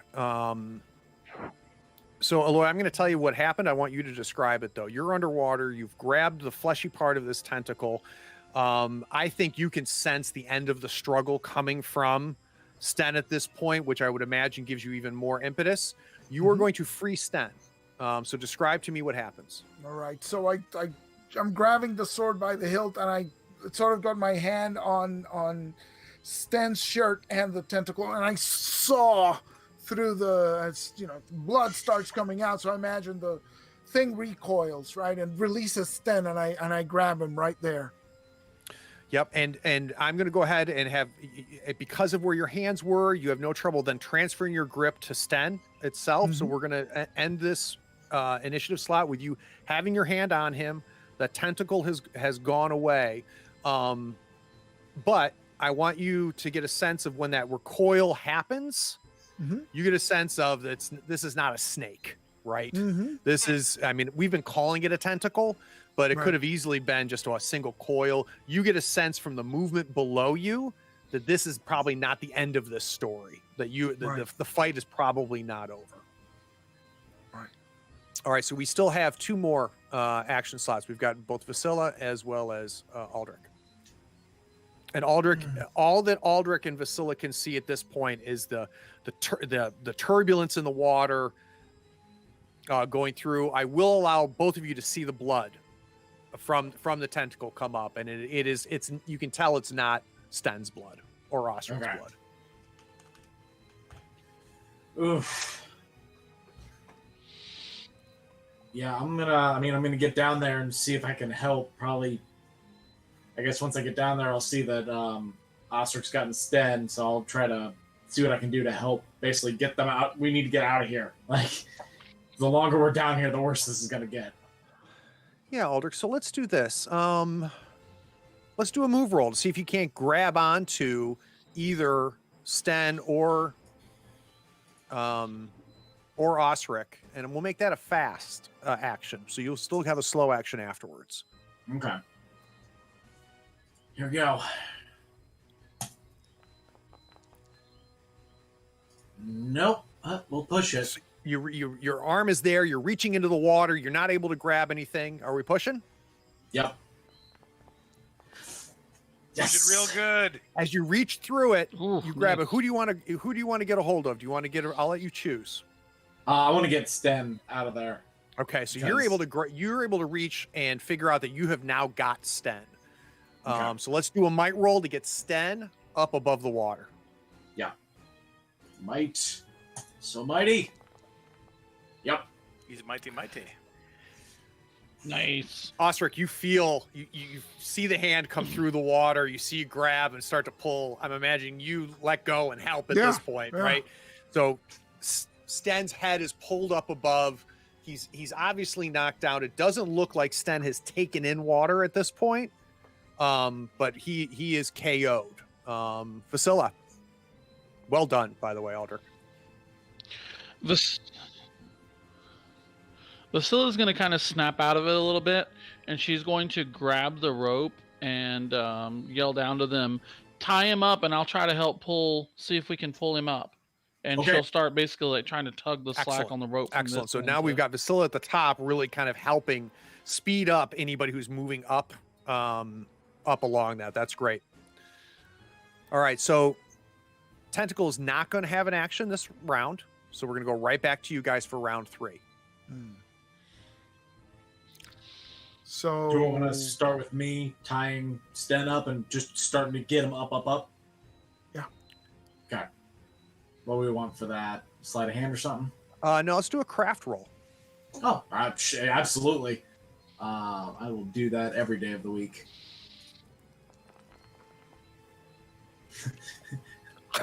We're getting you out of here, man. Nice. We're going.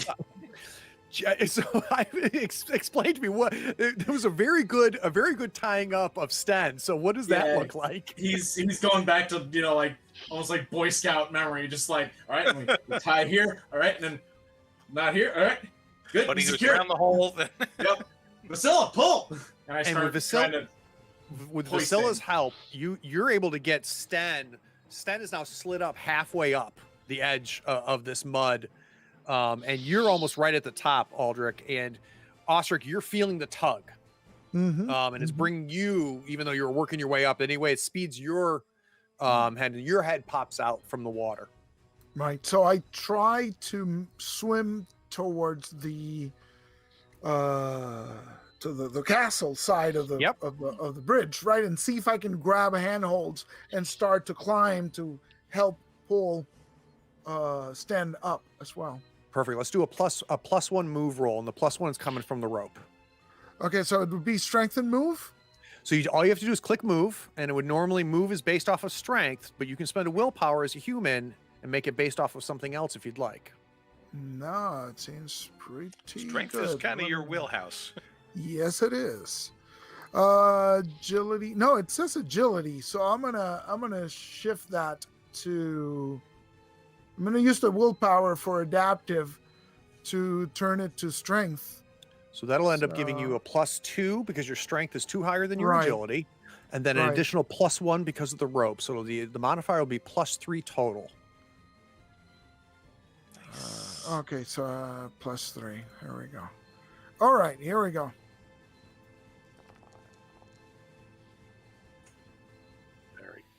Okay, success. Aloy with 3 successes, which is phenomenal. I want to understand how everybody with your help gets to the other side. But I'm climbing up, right? So my rope, Sten is knotted in between Vasilla and me, right? So I'm climbing. I'm not climbing up the rope. I'm free climbing up. And between my movement up and Vasilla drawing up the slack of the rope, he is coming up between us, right? So now all of you, and poor Vasilla, her arms are just strained. Like, oh yeah, all of you are now on the other side of this moat, and you're on the stone threshold of this door. Sten is laying there. We can see some of the water coming from the corner of his mouth. He obviously got a mouthful. Doesn't appear he's breathing, so it didn't fill up his lungs at all. I'm checking on him. Like I'm gonna try to do what I can to make sure he's not drowning. See what's broken. Yep. So he's in the broken condition. So you have the ability to do a heal roll. Okay. Every success. Well, there's no successes. In theory, would. You just keep pushing on the ribs to check the pressure. It'll be great. Yeah. And still no. Oh dear. All right. Oh, I'll get my willpower back. So he's now, and understand, we're going to talk mechanical, but we're going to then assess it narratively, right? Mechanical, he's not going to die, right? He's broken. He's not going to be able to do anything. He's knocked out. You're able to see the broken ribs. You know it's not life-threatening at this point.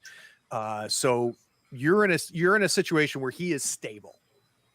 Yeah, I feel like, especially when Aldrich's kind of, feeling and pushing on the ribs, probably Sten is breathing and coughing, these big racking coughs that are shaking his body and, of course, hurting his ribs, which makes it worse. So he's just probably kind of writhing a little bit back and forth on the ground there.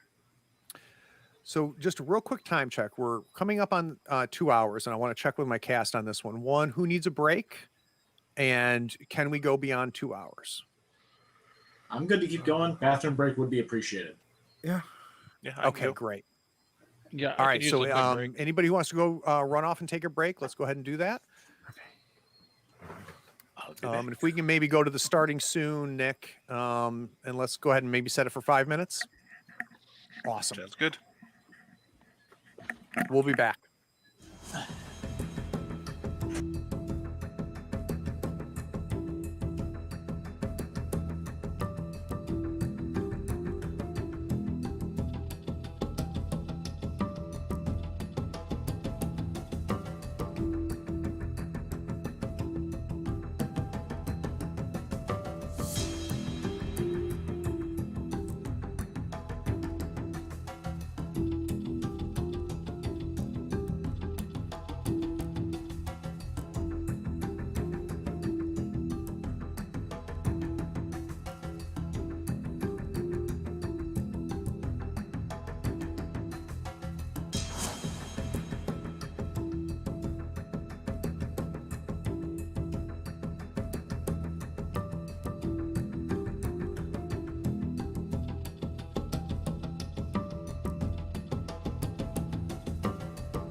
So that was exciting.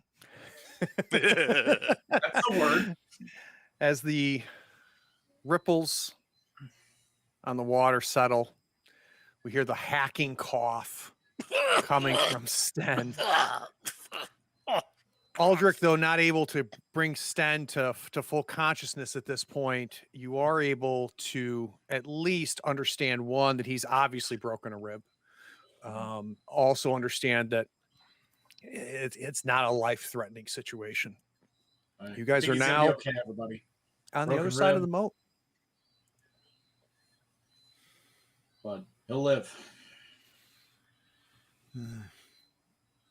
This is not. This is really bad. Stan, talk to us.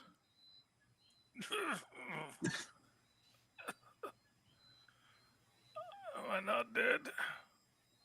No, you're still alive. Fuck. Okay. Tough as old leather.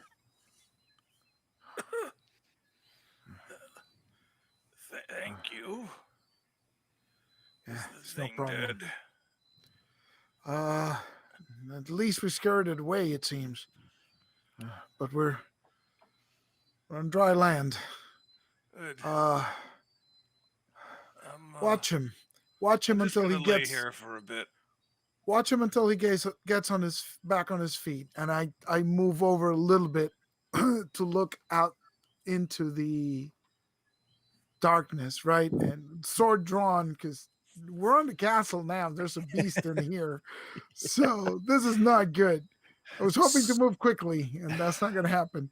You're able to see about 5 foot into this. It's obviously what you can tell, Ostrich, is that it's leading to some sort of grand entrance, right? It's not a small room. It's not a hallway, but the elements have really, if there was any rugs or anything that was in what's visible right now, that is all gone. So you're just seeing weathered stone in there, but without a torch, without moving further in, there's really not a whole lot to see. Listening, you hear whistles and wind, which doesn't surprise you because the walls aren't solid. The walls are cracked and broken. So some wind whistling. And it's still raining outside, right? It is torrential rain. Jeez. Well, nothing to it. I kneel down and I start getting a torch ready. Great. Let's go ahead and roll your torch. Yeah. Torch gear.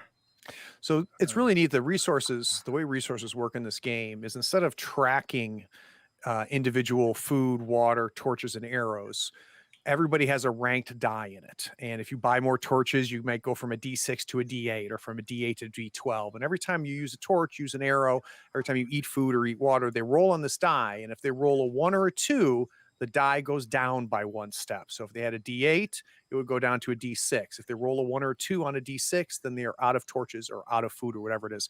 It's a really, really slick system. You rolled a 6, so boom, you light the torch, Osric, and it is lit. What are we doing?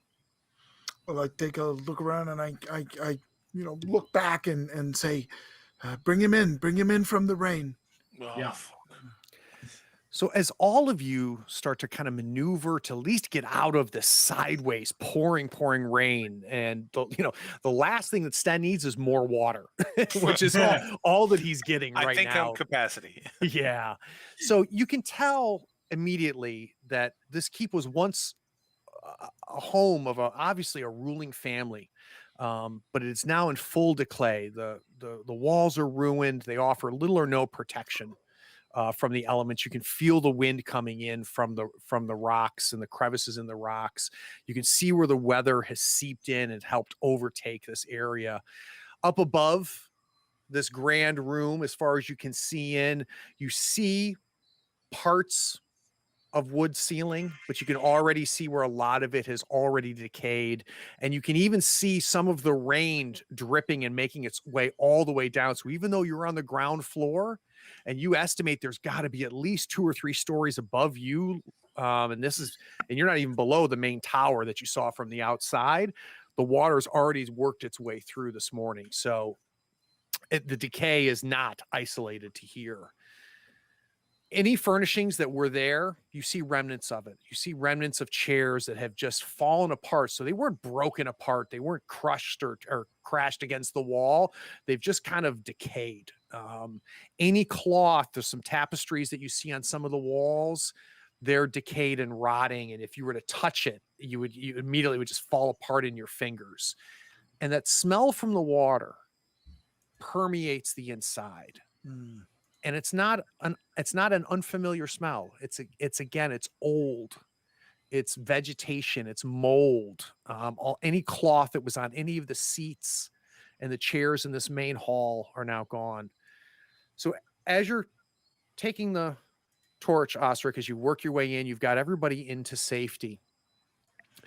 Where the elements now don't really reach directly, you can see the remnants of a long running rug that obviously runs through this great hall. This is a greeting hall of some sort. You can see where there were chairs and tables that lined it that have now fallen completely to pieces. At the far end of the hall, you can see a door and an entrance there. It's a good 20, 30 feet away from you. You can't even quite tell if the door is open or closed. But running the torch through here, you're seeing a lot of what I described, which is just no one's lived here for a very, very long time. And the elements have been winning this battle for the centuries that this castle has been falling to pieces. Right now, no noise other than the rain, nothing that makes you sense any immediate danger. Right. So I move back to where the others are, and I start gathering remnants of the broken chairs and piling them up like in a dry corner, because I'm going to start a little bonfire here, or at least a campfire, not a bonfire, campfire. Yeah, if we're gonna go ahead and maybe take some rest here, let's go ahead and do a make camp roll. So if you want to go to the group sheet and slide yourself over to make camp. It is still brand new in the morning, so we're going to make this still part of the current quarter day because you guys have not even spent an hour. And we did say Osric would be making camp next time. So we did predict we this knew it was happening. coming. There you go.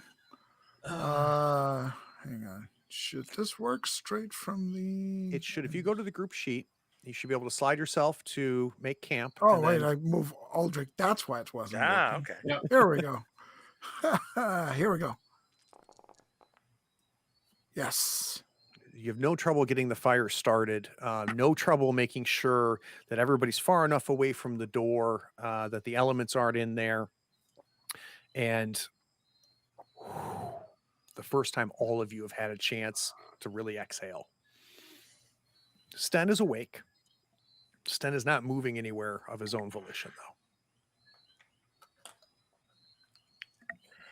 Should have let the damn thing have me. Not yet, old man. Aldrich, what's the verdict here? Is he going to be able to go on, or? It's going to be rough. He'll be in a lot of pain. I can try to see if I can bind it to make it a little less bad, but that's really about the best we could do. I don't know if delving into a mysterious keep where there might be some kind of horrible monster with a man with broken ribs is the best idea, but on the other hand, we're kind of stuck here. We're certainly not going to have enough food to just sit in this room. So all four of you can do a rest, not sleep, but you can do a rest this turn. And what that'll do is it'll restore everybody's attributes. So that will unbreak our friend Sten and bring him back up to full strength.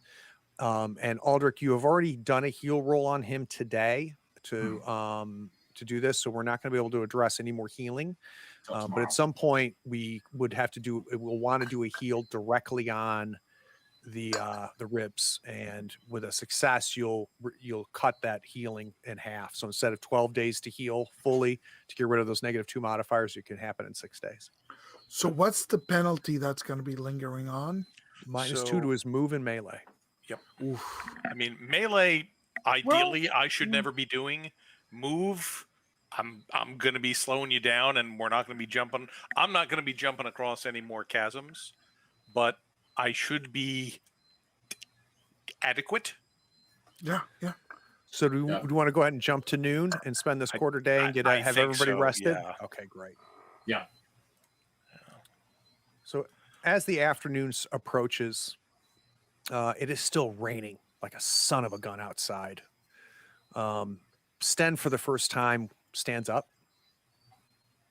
Yeah, well, he probably sits up, and then after another half hour or so, manages to push himself to his feet, and just kind of, probing around to see where the damage is. Looking at his armor, which is not actually sort of ripped open, but there's like these big sort of sucker marks all over it, and the leather has clearly gotten thin in some places. So that's going to need to be fixed on another day. Mm-hmm. But, thank you all, really. Thank you. Sten is not good at communicating with people, but he's just You'd do the same for any of us. Do I look stupid to you? I'd take some shots at it for sure. But, Well, now you I would might. do what you do. Now I might. I'll put it that way.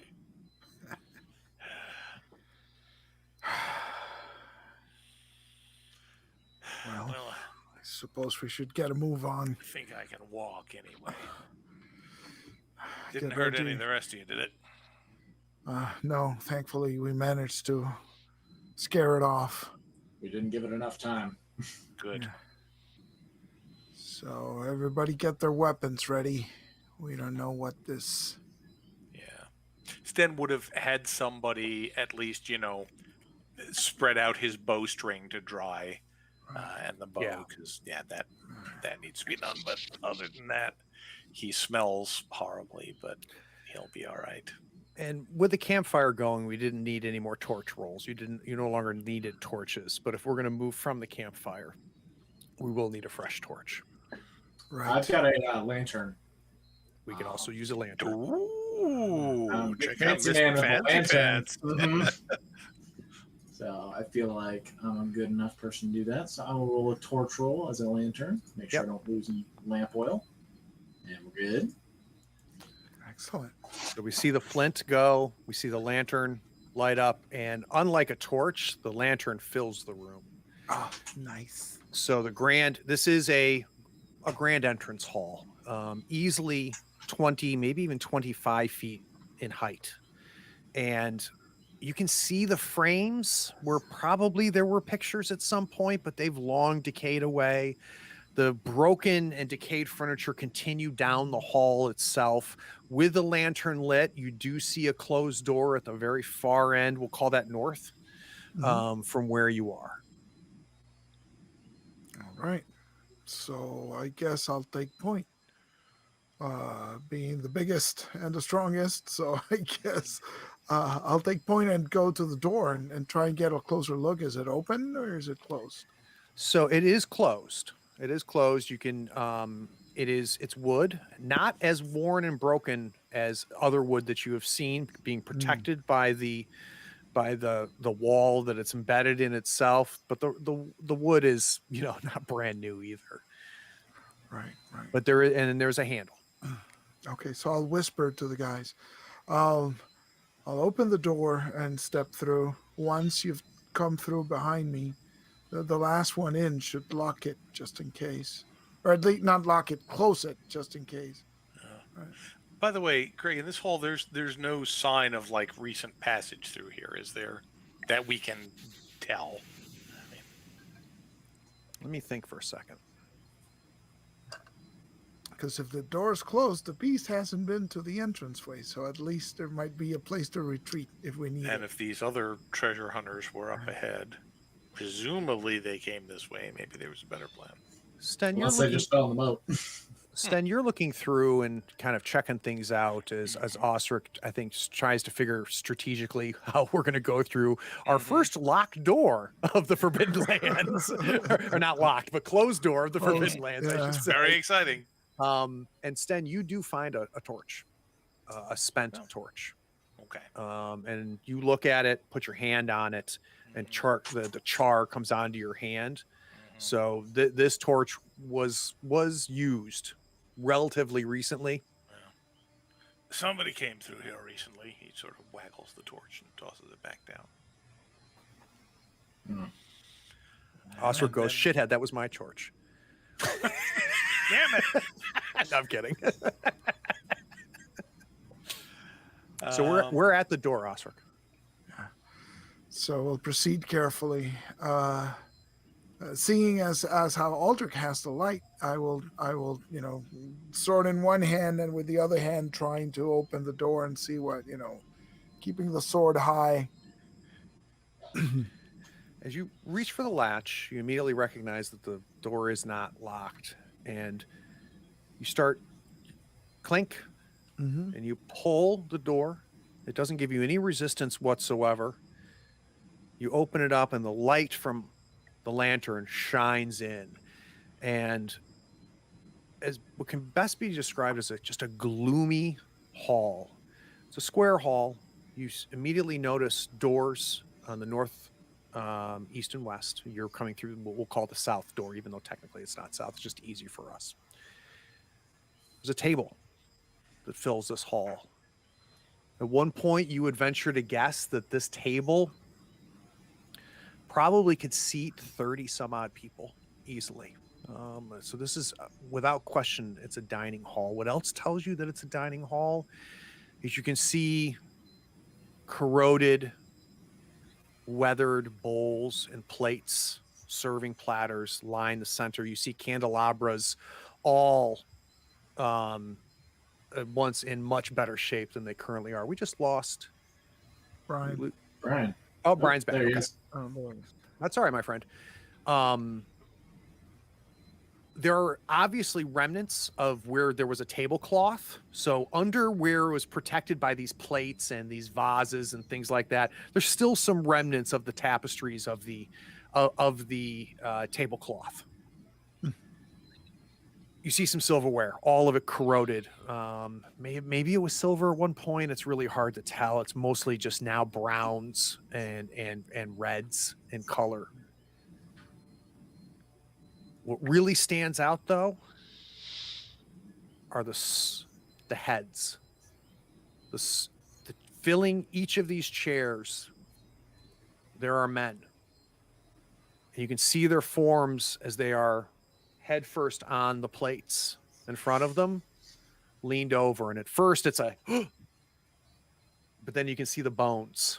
So you see sections where their clothing had given way, and you can see that these are mere skeletons. At least, the first 5 or 6 you can immediately recognize without even going into the room, that what you can see are probably about 20 dead men, and they appear to be face first, bent over onto the table, sitting in chairs. So I guess dinner was to die for. Don't make me laugh. Sorry, Stan. Yeah. So I peer closely at them. They all look the same. They all look old, right? None of these look recent. Correct. There doesn't appear to be any flesh or any signs of flesh on any of them. They are uniformed. So you can tell by some of them that at some point they probably were wearing really nice chainmail. All that's left is remnants and rust. Those that might still have some hanging on them, you can see the rest of the rings rusted and corroded on the ground below them as they slowly wore away. And you say there's one door at the north end and one on either side. Correct. So you're coming at Okay. the south door, and there's 3 other doors. So I want to look for the skeletons at the head or the feet of the table, right? Is it a rectangular table? It is. It's a long rectangle. So is there anybody at the head or the foot of the table? There is. So I want to check those skeletons, like looking for a key or, because I figure they're the head or the foot, there might be the commander or the lieutenant or something. Yeah, and the table runs north-south, just like as you came in. So as you come in, the first thing you saw was the back of one, right, leaned over.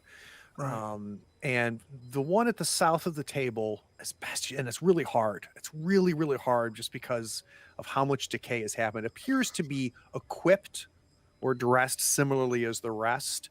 You do identify the one at the far head of the table, potentially was of a different rank or of a different station.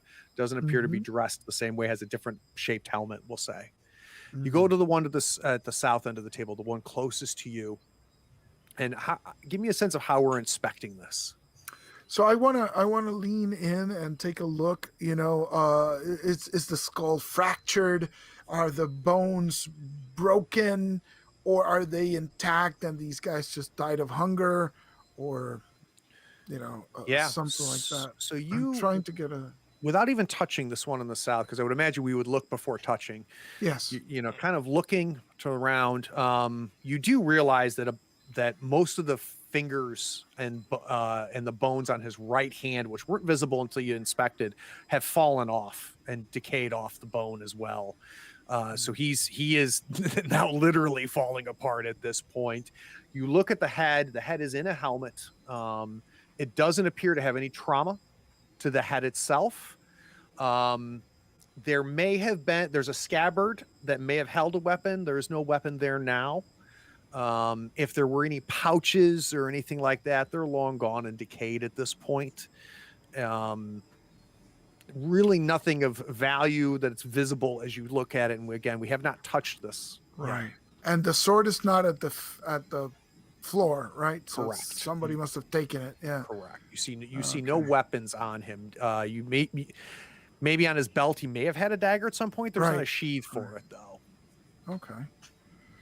So I'll carefully try to look at a region of the neck, right? See if there's a chain with a key or something on it. No pouches at the belts. So without touching him, doing a visual inspection, there doesn't appear to be any type of key or mechanisms or anything. What took these men? Well, if they were all here eating poison, maybe. Maybe they were sitting here, and maybe this place wasn't protected from the mist. That's a good thought. I'll check Just the seems one like at a the freeze frame. I'll check the one at the head of the table. Might have some keys to this place or something.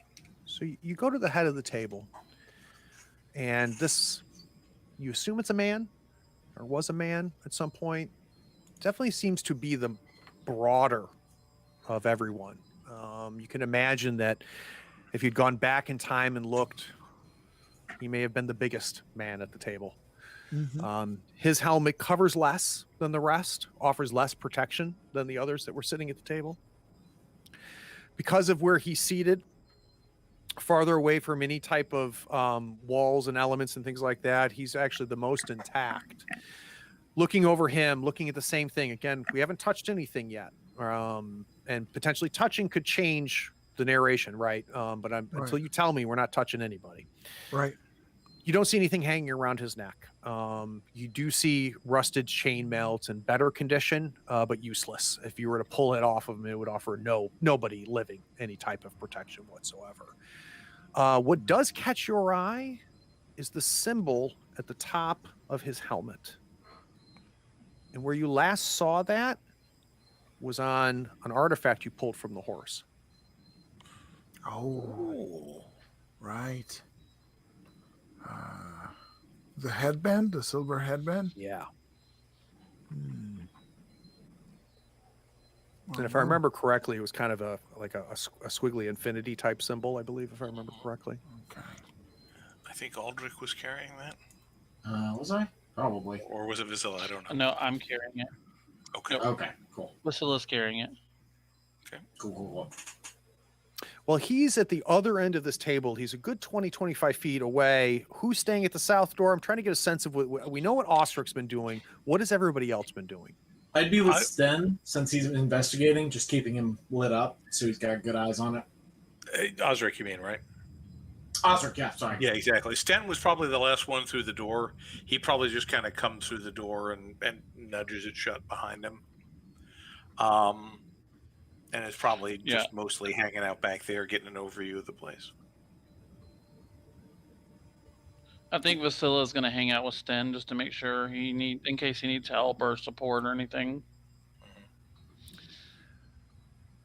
The fire that you guys had lit in the great room, at the entrance room, did a lot of things. It gave you a place to rest. It warmed you up. It dried you off. Now you guys are dry. Even though we can see the rain working its way eventually to the rooms you're in, you're no longer in the pouring rain. The other benefit that fire gave you is it cleared your senses. You smelled campfire, right? Just like when you come home from camping, your clothes smell like campfire. That smell filled your nostrils. Now that you've spent a little bit of time in this room, that's when the stench comes back. And you realize that you miss that smell that was in the other room when that campfire was lit. And it's old, decay, mold.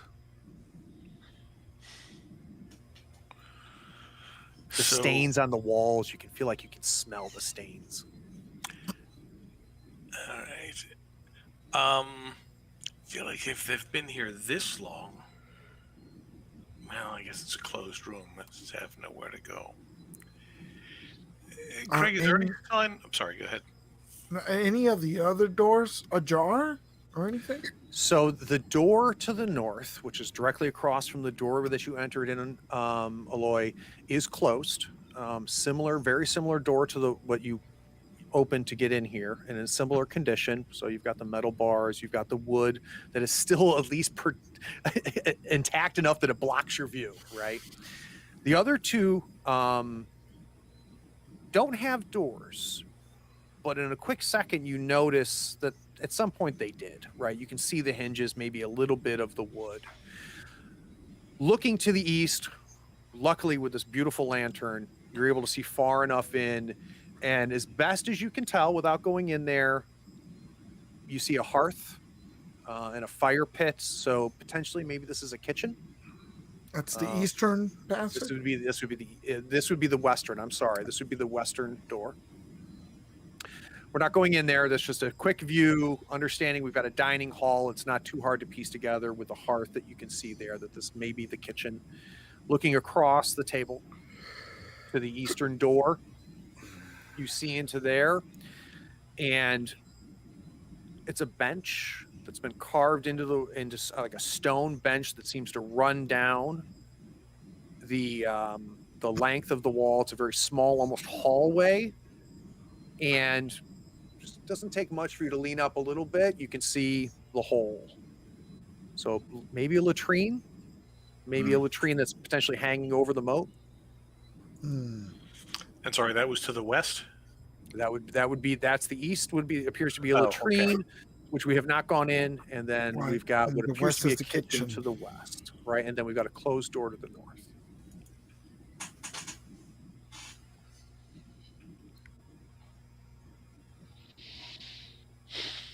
I mean, I feel like there's probably nothing for us in the kitchen, nothing for us in the latrine. I would hope. I'd say we'll move on. You assess your surroundings. You feel like you've got a good sense of this room, and again, it feels like this has happened more than once in the last day or two. There's that, right? The dead are dead. The skeletons are skeletons. You feel like you've assessed your surroundings. Sten is at the point where he feels like he understands what's north, what's west, what's east, what's open, what's closed. Same with Ostrich. Huge clang, a bang. It startles all of you. You immediately look down towards the end of the door where you were headed in, and you can see the helmet rolling with a head with a bone inside of it, the body at the south. Whether the neck finally gave way or something happened, and it rolled off the table, hit the ground, and rolled into the corner.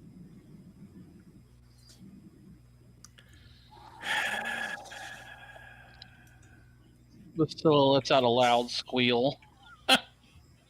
It tries to stop it very I quickly. feel like Aldrich lets out a squeal at about the same pitch. Yeah. Probably the only reason Sten doesn't loose an arrow at the thing is because he didn't have his bow taut because it hurts. Yeah. So he's like, oh, okay. Yeah.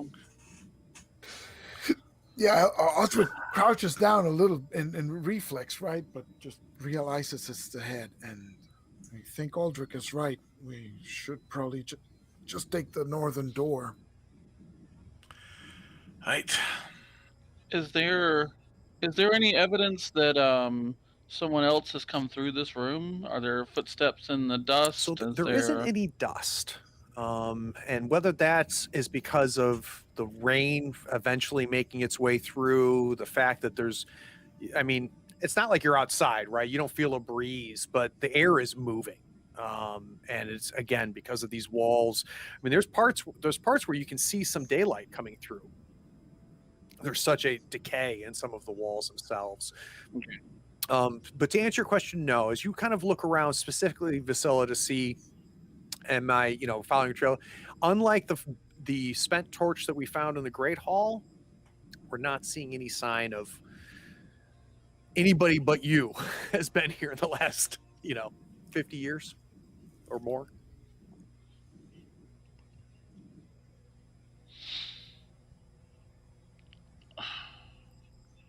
and we didn't see any other ways through, like this was the only way, this is the Great Hall and then into this room was really our only option so far that we've And had. no stairs, right? Even though there's floors above us. We're still at the same level. Vasilla will look over at Aldrich and she'll say, Daub said there were lots of people, or at least a few people in here, right? Like that party that came through was more than one, two people. Well, there was blood on the cliff, so that could have been a person. We saw the torch, so we know they got in here. So why is there the doors are closed? Why is there no evidence that they came through? I have no answers to that. It's mysterious. Do you want to take a quick look at the kitchen?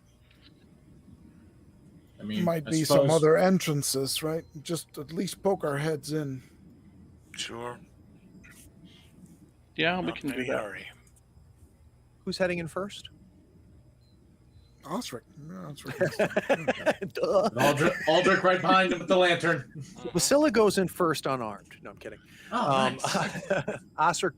Osric, and I'm going to Yeah, assume it's the same type of caution, the same type of stance, so we don't have to repeat that every time. We're just going to assume that that's how we're entering each of these rooms. Your initial assessment was accurate. This was at some point a functional kitchen. You do see an area, which was likely at some point a door in the floor. The wood has been rotted away. You kind of peek into it and you can see it's probably, cold storage. It's about 10-ish feet deep. Similar type thing that you saw back in Oakenheart, right? You would cover it deep into the ground. You could keep provisions down there and they would last longer than they would be above ground. You can see where at some point there's a hearth up against one of the walls that was probably at some point an opening for a chimney, though a lot of it's rotted away. Now it's just a hole, the sunlight coming through on it. You can see an area that is open, a hole that leads down. You can look down and see the moat below. It is easily, a good 10, 15 feet below. Maybe this is a place where they dumped garbage, things like that. An inspection as you go through, we're not going to spend a whole lot of time with it. There's really nothing here other than it was at one point a functioning kitchen. And the opening to below grounds, that has a door still in there. No. So it's now just a hole, right? So you could tell, you could see where the hinges were. You can see the rusted hinges. Your best bet is maybe it was wood that covered it at some point. But no, there's no closed doors or closed anything. So that 10-foot pit is open. Perhaps maybe they had a ladder that allowed them to go up and down. That's long gone. But you can look down there with the lantern, and I would imagine actually probably it's got a little bit of water puddled at the bottom of it. So might as well peek in at the latrine as well. Yeah, I guess. Probably Can't the best imagine this latrine's ever smelled. And it stinks. But nothing other than 4 open areas. So, but 4 people could be using this latrine at once. And again, opens down into the moat below. Okay, but there are small openings. So the biggest pit here is the cellar, Correct. And the cellar's about 10 foot deep. which is good to know because in a hurry, one might lead a monster to the pit, right? So Sure. worth keeping in mind. And latrines, are about a man's head, as well as the opening that you would assume is the garbage dump, to give you a sense of how big those openings are. Well, if there's nothing else, let's head for that north door. Yep. See what's further in. You approach the door. You see the wood door again, similar condition as the door that led to here. You see the latch. You go to reach for the latch, Osric.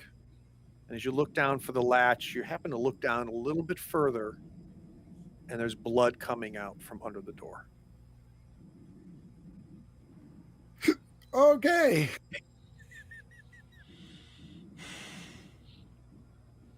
At the rate it's moving, the blood would have been not visible maybe an hour ago. So that's how far it seeped under the door, right? So an hour ago, if you were here, you probably wouldn't have seen the blood. Seeing the rate at which the blood is moving, it's very, very slow. And it's just peeking out from under the door. So as best as you can tell, it doesn't mean that the blood was spilled an hour ago.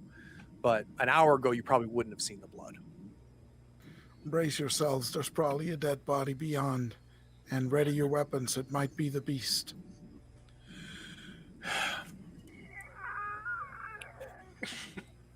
We've got a readied arrow.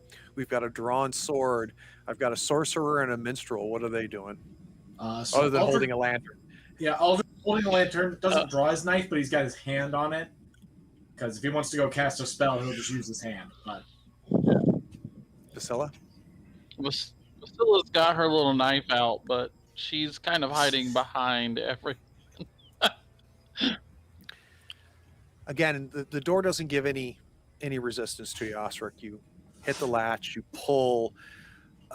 Had you pulled a little bit faster, you wonder whether you would have pulled the actual door knob out of this wood. But you pulled slow, and the door it's opens. quite flimsy. Yeah. You see stairs leading up, and as you go step 1, step 2, step 3, and your eyes go up. The lantern, Osric is moving Aldrich is moving the lantern to do it. You see his head. It's a bearded man. The blood appears to be coming from his neck. He's essentially upside down, so head first at the lower steps. As it goes up the steps, he's about 6 steps up. You see the head. You see the rest of him. The blood is fresh, and it is flowing. It appears to be flowing from his neck. Dressed in a brown cloak, leather armor, as best as you can tell. You immediately, by just who you are, right hand, left hand, you see both of them. They're splayed out. He has nothing in his hands. And this is a stairwell. This Or is a is there stairwell. So as the assessment of that continues, you look up and it's going up at least 15, 20 feet up to yet another door as the lantern again as you guys kind of move closer in, right? So this is a long stairwell going up at least story and a half.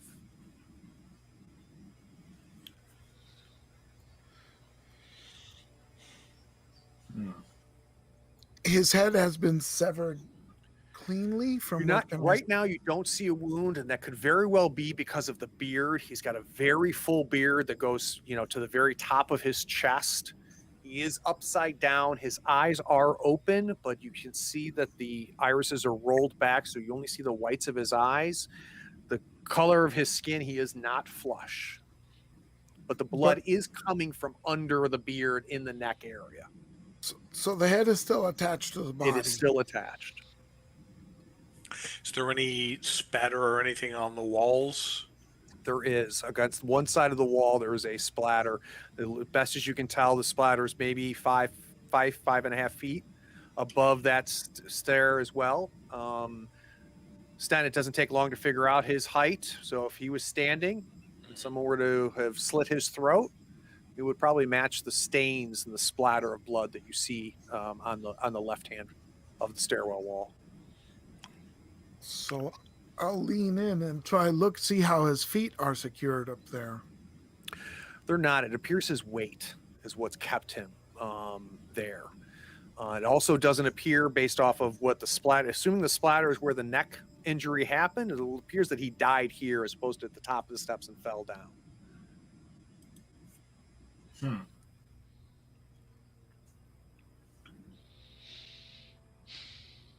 Betrayed by his own people, perhaps?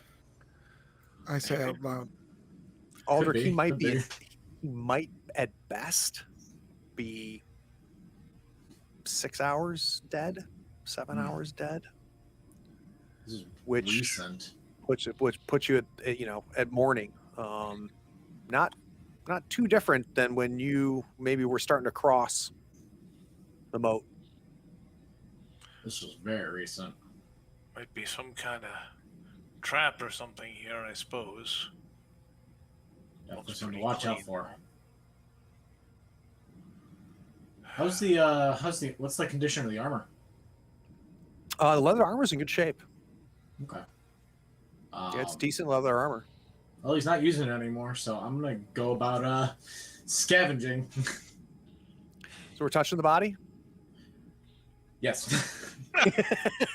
I'll do it. Let's go. That's flashback to old D&D sessions. So you're touching it. Are you sure? With your left hand or your right hand? So putting on the body is a heavy man. He's easily 250 pounds, and it's not 250 pounds of cakes. It's 250 pounds of muscle. It takes some maneuvering, but yeah, you're able to. You can remove the leather armor. If he was armed, and there's no sign of any scabbard or anything like that, he is no longer armed. And though there is a pouch that is on his belt, the pouch is empty. So would you like me to put leather armor on you, sir? Yes. Is that what we're vying for here? Yep. Now, will it fit me in its current condition, or will I need to work on it? Because It's Thursday, and I'm taking tomorrow off. It fits you perfect. Cool. I was gonna say, from the way you described him, he sounds like he's actually about my size. Yeah. So. Yeah. Cool. So Awesome. we'll take a maybe 30 minutes for us to kind of assess the body, strip out, get the armor off of him, get it on Aldrich. So Aldrich, I've armed it on you. You should have it there now. Fabulous. So we've seen that whatever's doing this is taking their stuff, closing the doors. It's a slit throat. It's not bite marks or anything. They So didn't one fight back. wonders. Caught him by It's surprise. it was bladed. Whatever slit his throat was bladed. So one wonders if it's really a beast, perhaps some sort of man. Maybe his own betrayed him. Maybe. This is Spreading quite some kind of strange. rumors, maybe.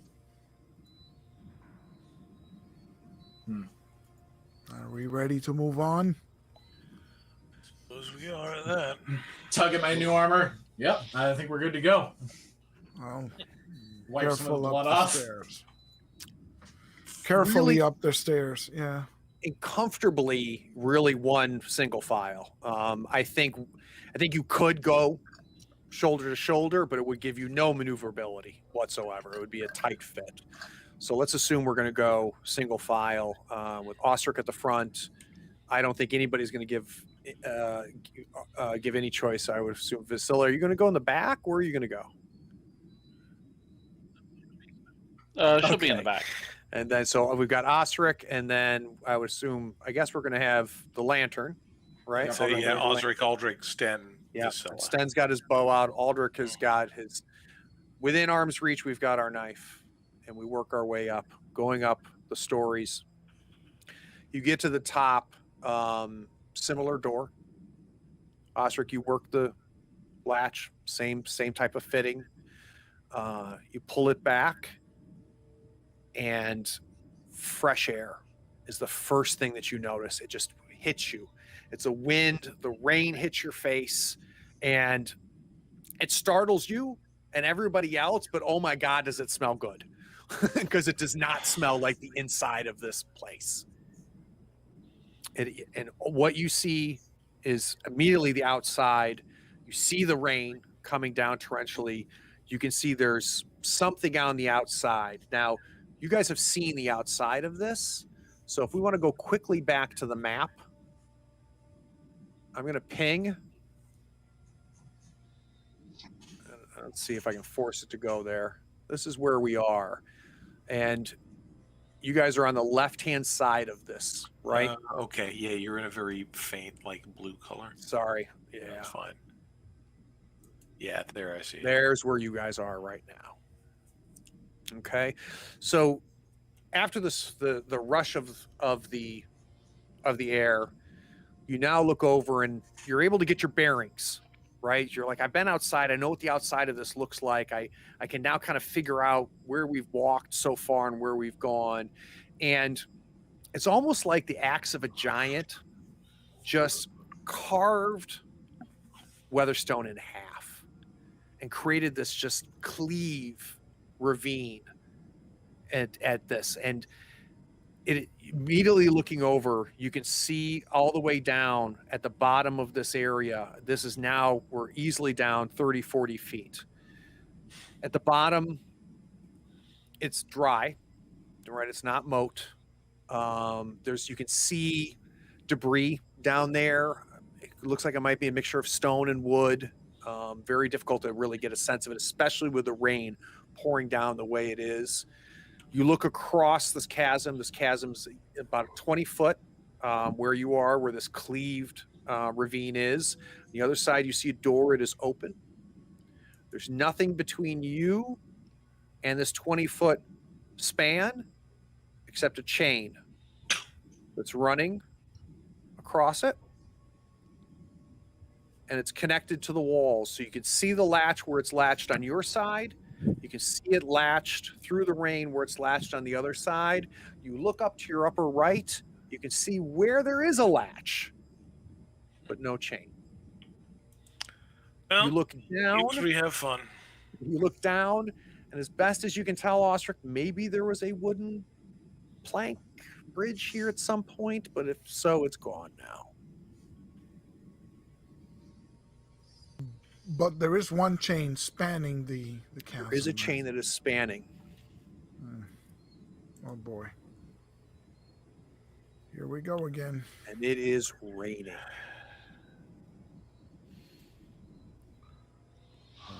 And we've seen no other openings. We've explored every other opening.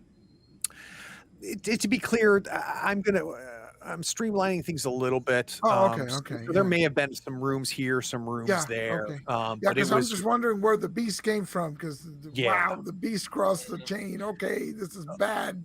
Maybe it flies. I don't know. Yeah, I mean, that's a good point. up to this point, you've seen dead ends essentially. Okay. Yeah. So this is the only way forward that we. This is the only way forward. But yeah, I'm sure that there was, maybe, side rooms, ante rooms, things like that, and all similar decays. And just so you know, stylistically, that's how I tend to do this. And if there's something worth looking at, I will definitely let you know. And getting, for those of you that want to map it a little bit, keeping a general sense of where we're going. Yeah, that's smart. But if I say there's a door to the northeast and west, there may have been another door, but you opened it and it's just meaningless. So the chain that goes across, is it at like foot level or arm level? Like, is it like a chain that you would hold on to support, or was it like a chain that was supporting planks or something originally? Probably this was a chain bridge at some point, as best as you can tell, right? And maybe there was 4 chains at some point, 2 at the top, 2 at the bottom. If there were latches at the bottom, it's hard to tell. If there was wood at the bottom, it's hard to tell. But it doesn't take somebody who's an architect to kind of figure out that there was likely a bridge that spanned this ravine at some point in time. and maybe all that's left of it is this chain. The chain itself, I think Aldrich could reach up without too much difficulty and grab the chain. I would imagine Osric, if he kind of stretched, maybe could touch the chain. I don't know if he could grab it. I don't have a sense whether Sten could do it, and I know for a fact Vasilla could. I mean, if Sten was healthy, he probably could. I mean, I can probably reach it, but it's gonna suck. So you're going to be in a lot of pain trying to get across there. I'm badly hurt enough that I don't think I even want to attempt it right now. But we may not have a lot of choice. Yeah, that's the problem. It seems to be the way forward. So Osric could try to climb the chain and make his way across and then anchor the rope, right? Have you guys keep one end of the rope tied to my waist, make my way across, then anchor the rope over there and then help pull you over. Right? That's what I'm thinking. Vasilla shakes her head. She says, look, okay, so I weigh the least. If you tie the rope around my waist and give me a lift so that I can grab the chain, I can make my way across there. And if I fall, you guys can grab the rope. I can be holding the rope to keep me from falling the whole way. We can't keep one of you up, but you two can keep me up. That's not a bad thought. And then I can secure it as like a foot rope, and we can have a foot rope and a hand chain, I guess. Yeah. Great idea. Yeah. Right? That sounds good. Yeah. So crap. I was hoping one of you would say that was a terrible idea. Unfortunately, Vasily, you're always full of good ideas. I'm going to ask one question that you may not like. No, it's a curve. Osric. Yes. How far do you think you could throw her?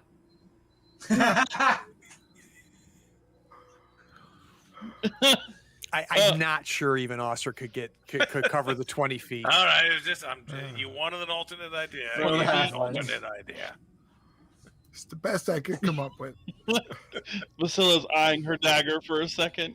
All right, so yeah, tie the rope around my waist, and Aldrich lift me up to the chain, and I'll see if I can make my way across.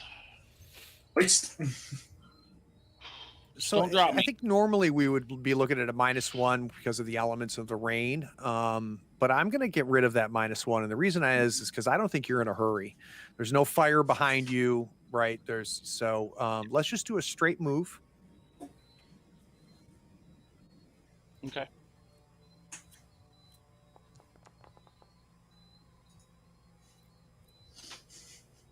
You're about a third of the way across, Vasilla, and you can feel your grip loosening on the chain.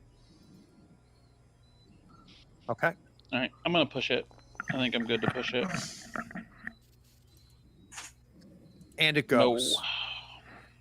No. You see Vasilla fall because you were waiting for it. Immediately pulled taut.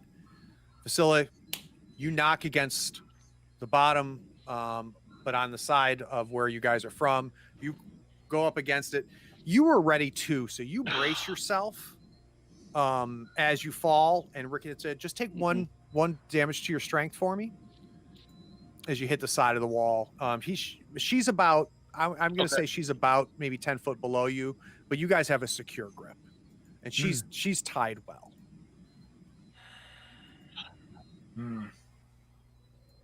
Well, let's pull her up. Pull her back up. Yeah, I'll try to climb back up. No trouble pulling her back up. Why are we even doing this? Well, it's raining. Well, we have to either go back out the moat through which we came, or keep going and hope to find a different exit. Well, we're going to have to go through that one anyway, and now we'll have to do this twice again if we go past it. I don't know that anything in here is going to be worth it.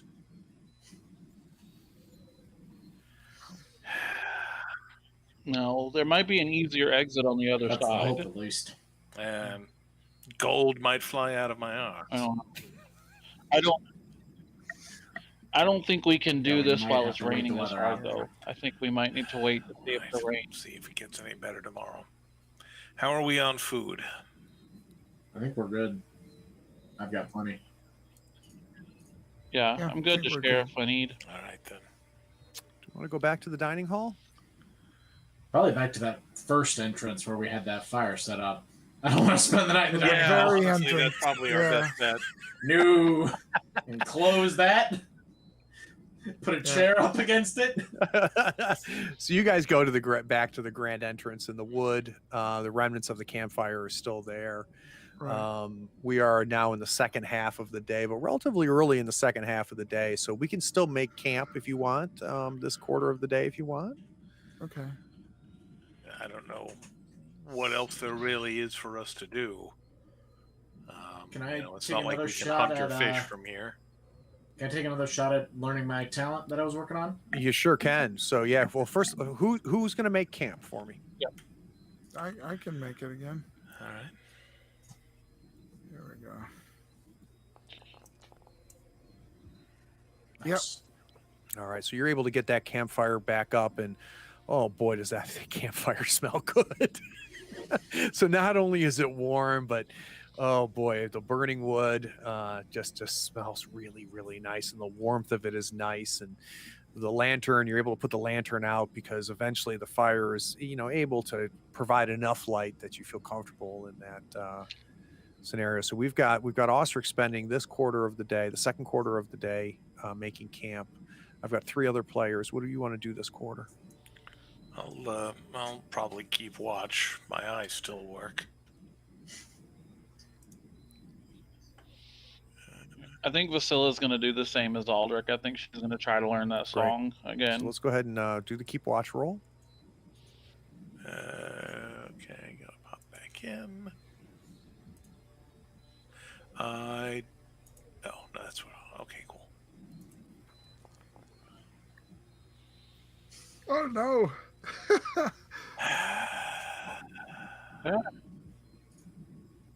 Well, Don't push it. It's not worth it. no, but I'm also about to rest, and with the amount of things Yeah, we've it's seen all lurking true. around here, I think I am gonna push it. Yeah. There we go. All right, so success, but we'll go ahead and take 1 damage to, is that your wits that scouting's based off of? Yes, 1 to wits and 1 Okay. willpower. And you do gain that willpower. All right, so I've got 2 players left. Both are going to be working on practicing our talents. So let's go ahead and get a will roll from Aldrich. All right. Still can't get it. You can push it. Yeah, might as well. Again, we're about to rest, hopefully. All right, so let's take 2 damage. Ooh, Yep. I can't gain any more freaking willpower. it's a hard Okay. spell. And then Vasila pulls her lute out. And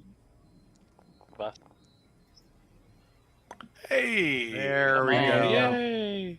So Vasila, you're going to go ahead and gain that skill. All right. And can you go ahead and let everybody actually throw it to the chat so we can see it? Let us know what that skill does. Do you need me to add it? Okay. Where do Hold on, I? I got you. it's not going to be on your Yeah. sheet yet. Okay. All right. What's the name of the skill? Yeah. What was the name? It's called the Hymn of the War Cry. Hymn of the War Cry Hymn? is what it's called, I believe. Let me under make sure. under Path of the War Cry, right?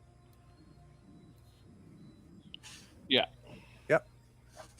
All right. It is there for you now. So if you go to talents, you've got Path of the War Cry, and I'll go ahead and send it to the chat for everybody. So at rank 1, you can emit a war cry that grants all of your comrades within short range a bonus to all attacks during 1 round until it's your turn to act again in the next round. Their rolls are modified by +1 for every willpower you spend. That seems pretty Yeah. cool. Very that. nice. An inspiring song. I like that. So I think we know what. Vasila will now do in combat. Mhm. We've achieved a combat roll. Battle loot. I just see this tiny little head banging figure going on. Yeah. She's the Well, I'm also Yeah, imagining for it. It may sure. not be just the song that passes the bonus. It's just yeah, you got this. It's the Rudy coach. Yeah. Go get him, Stan the You can do it. Merciless. So we've made camp. The light is starting to fade. It's about 6 o'clock. We've got 2 quarters left in the day.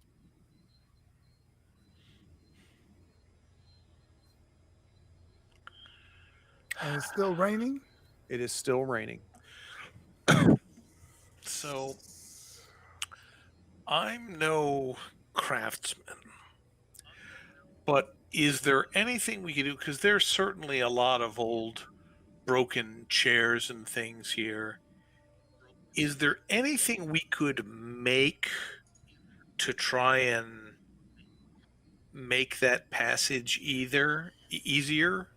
Like, I don't know, a ladder is probably too much to ask, but even could we nail some things together and get some sort of frame? Tools is the only problem. Otherwise, I probably could make something, but I mean, we've got Look at Lords and Ladies of together, Fate rating us with a party of 10. Welcome, everybody. Ooh. Thanks for Thank coming. you for coming. Hello, Very Raiders. nice of you, Lords and Ladies of Fate, to bring everybody over. Thank you. So to give everybody who's just now arriving, we are well into Weatherstone. They have gone through the Great Hall. They have found a dining area with 20 some odd soldiers that appear to have died a long time ago. All that's left is rusted armor and skeletons. They went up a stairwell and found a ravine, crevasse, that's about 20 feet spanning across, that only had a chain connecting from one side to the other. They decided today, with the torrential rains, was not the day to try it, especially after the halfling gave it a little bit of a try. And luckily they had a rope tied to her. So they've gone back down to the main entrance hall. They've parked themselves there. They've got a fire started. And it looks like we might be spending an evening in the halls of Weatherstone. And our first crossing of a gap of the day did not go so well. Yes, there was there's a moat around No, it Weatherstone, did and not. they found out the hard way that there appears to be something tentacled that lives inside this moat. Yeah. So as we come to evening, what do we say? We go ahead and do water and food? Sure. Gotcha. Unless you want to drink the moat water. You guys can go out and roll for Had water. enough of that, Yeah. thanks. Dysentery time. No thanks. So let's roll our resource die Yep. for both food and water. So that's water for Aloy, water for food for Fox, successful for Brian. What we're doing here is making sure we don't get a 1 or a 2. Food and water. Good. Very good. So you Excellent. guys are fed. You're hydrated. It's not ruined your provisions at this point. Hydrated shouldn't be a problem. Worst case, try and look up. All right. So I think only thing, and correct me if I'm wrong here, it sounds like we're going to be resting and keeping watch for the next 2. I did not answer your question, Brian.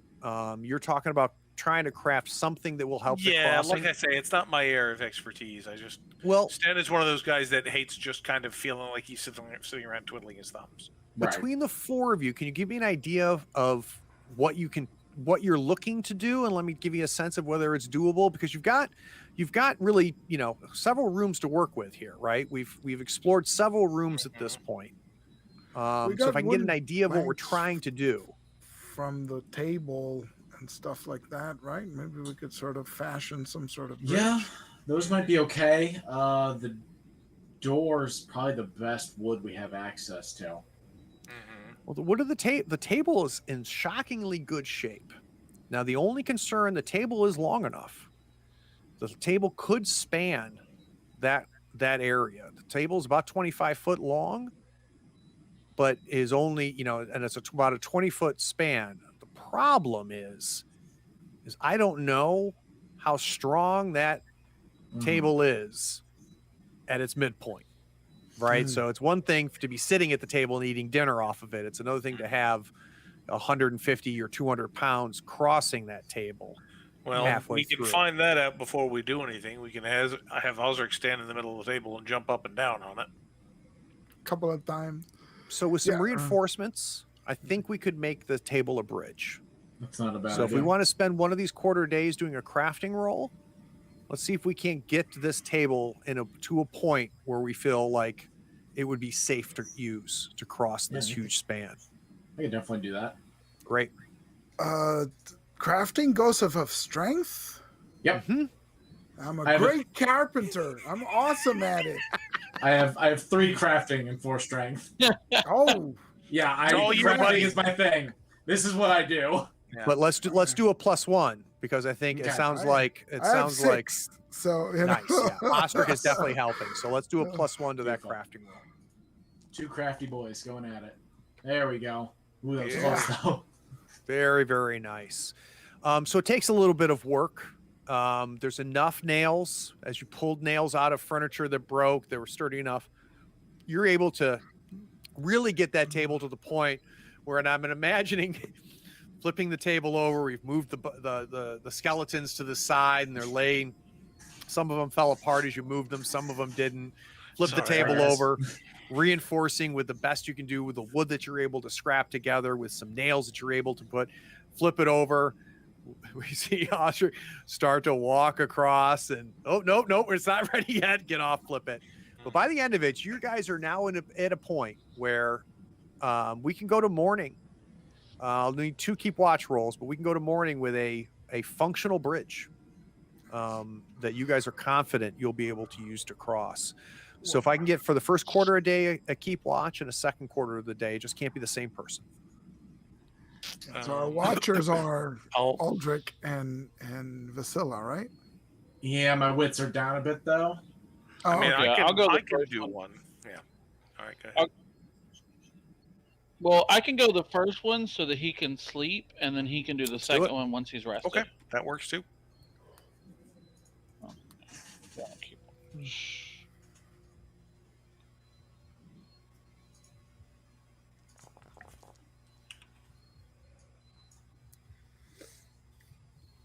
All right. Very nice. Sorry, so who's going to take my second watch? Aldrich. All right. Keep watch. Boom. Perfect. All right, not nearly as distracted this time. Well, she's got the earworm. Yeah, everybody's focused now. Yeah. All right, it's morning. Well, Fire. the good Go good ahead. news is we can use the bridge to either cross the moat and get out of here, or keep going deep into the. So That might be the conversation over the morning campfire. How's the weather? The weather. So who kept watch the second half? Aldrich. Okay, so Aldrich, you walk out. It's about 3 a.m. and you can hear that the rain has subsided a bit. So you kind of, out there looking out over things, keeping watch outside to make sure nobody's crossing that moat. That no tentacles are working their way up the edges of that moat. And you see the sun break through. The rain has stopped. By the time everybody wakes at 6, it is scattered clouds. There is sun breaking through, but the rain has stopped. Good. Glorious morning. Hmm. Good morning, everybody. Anybody? Sten, how you feeling? Well, like I've been kicked by a horse a few times, but it's starting to mend. As long as I don't fall off anything high or get hit by anything heavy, I should be all right.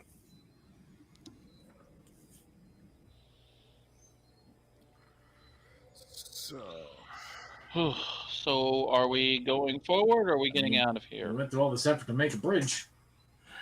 Well, I mean, we've come this far, and now that we've got an escape route that looks like it's reasonable, I suppose we could look a bit farther.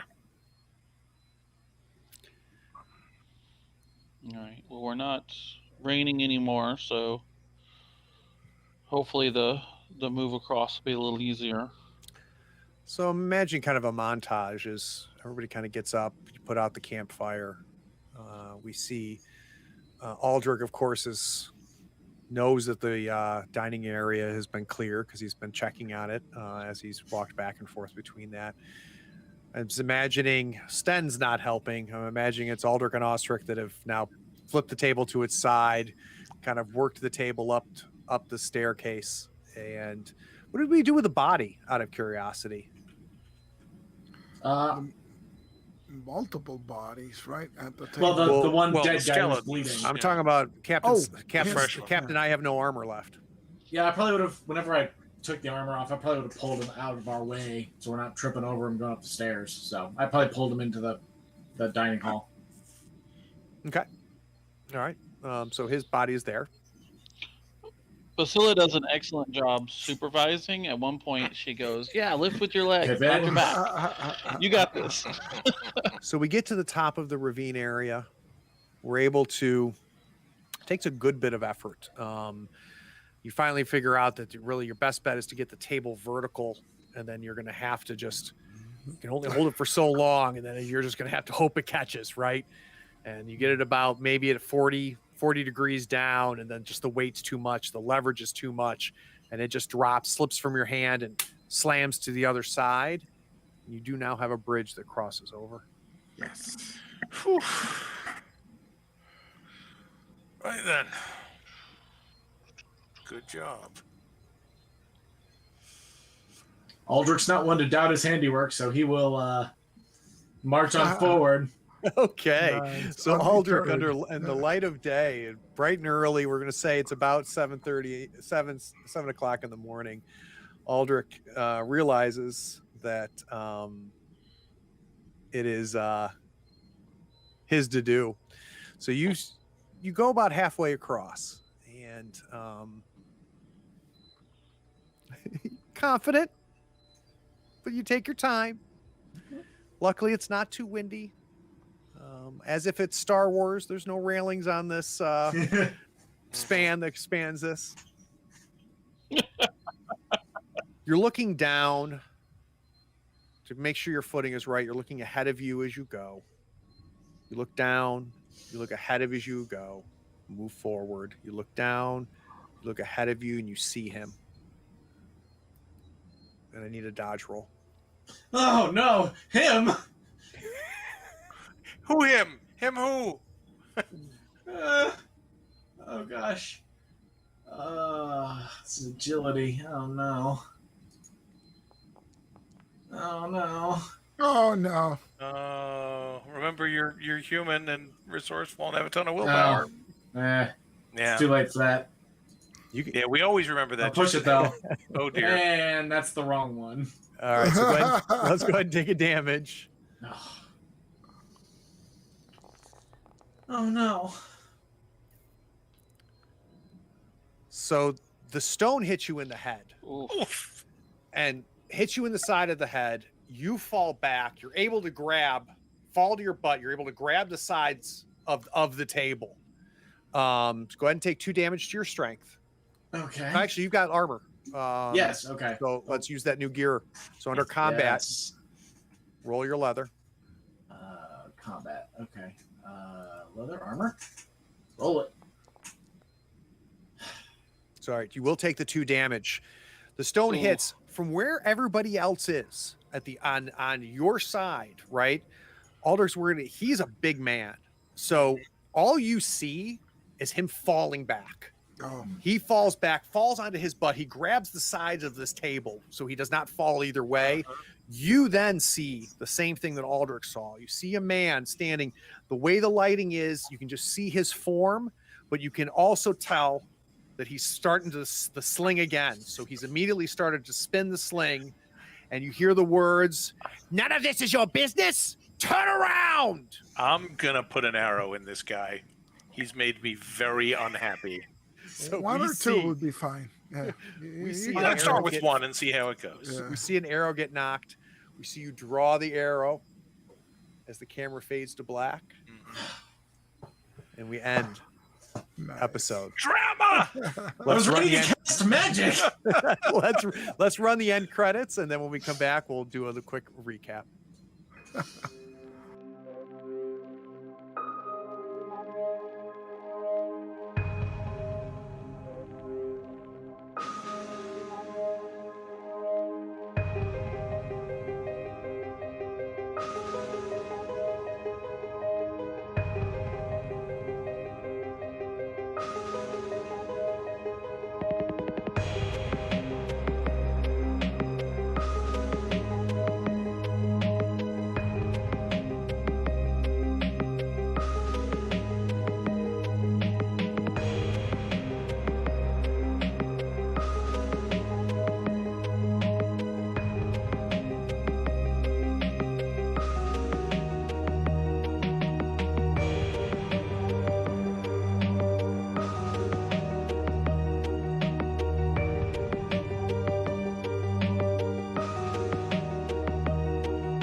All right, welcome back. Thanks for those of you that stuck around through the end credits. I appreciate it.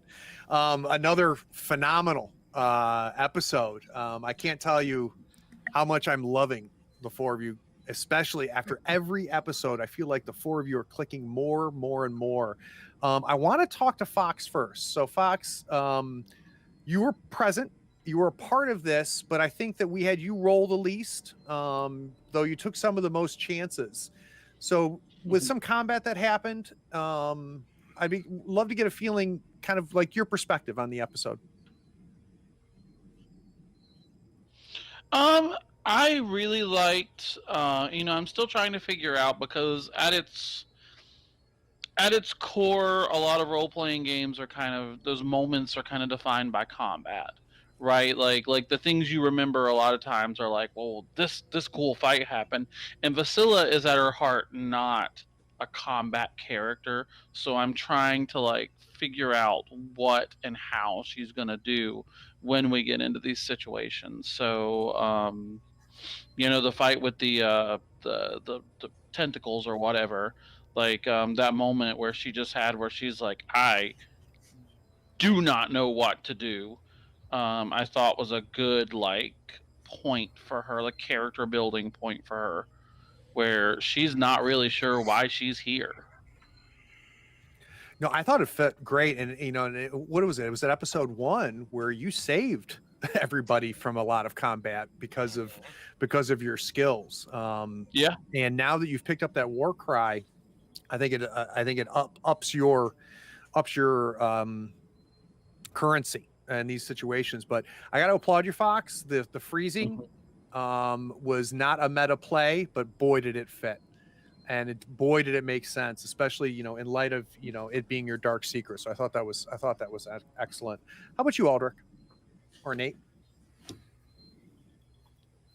I mean, I was almost kind of in the same situation, because we were the fight we got into. Like I had no real good options, so almost had to go into more of a rescuer mode and let our sword guy do the sword thing and just get the guy in danger out of there.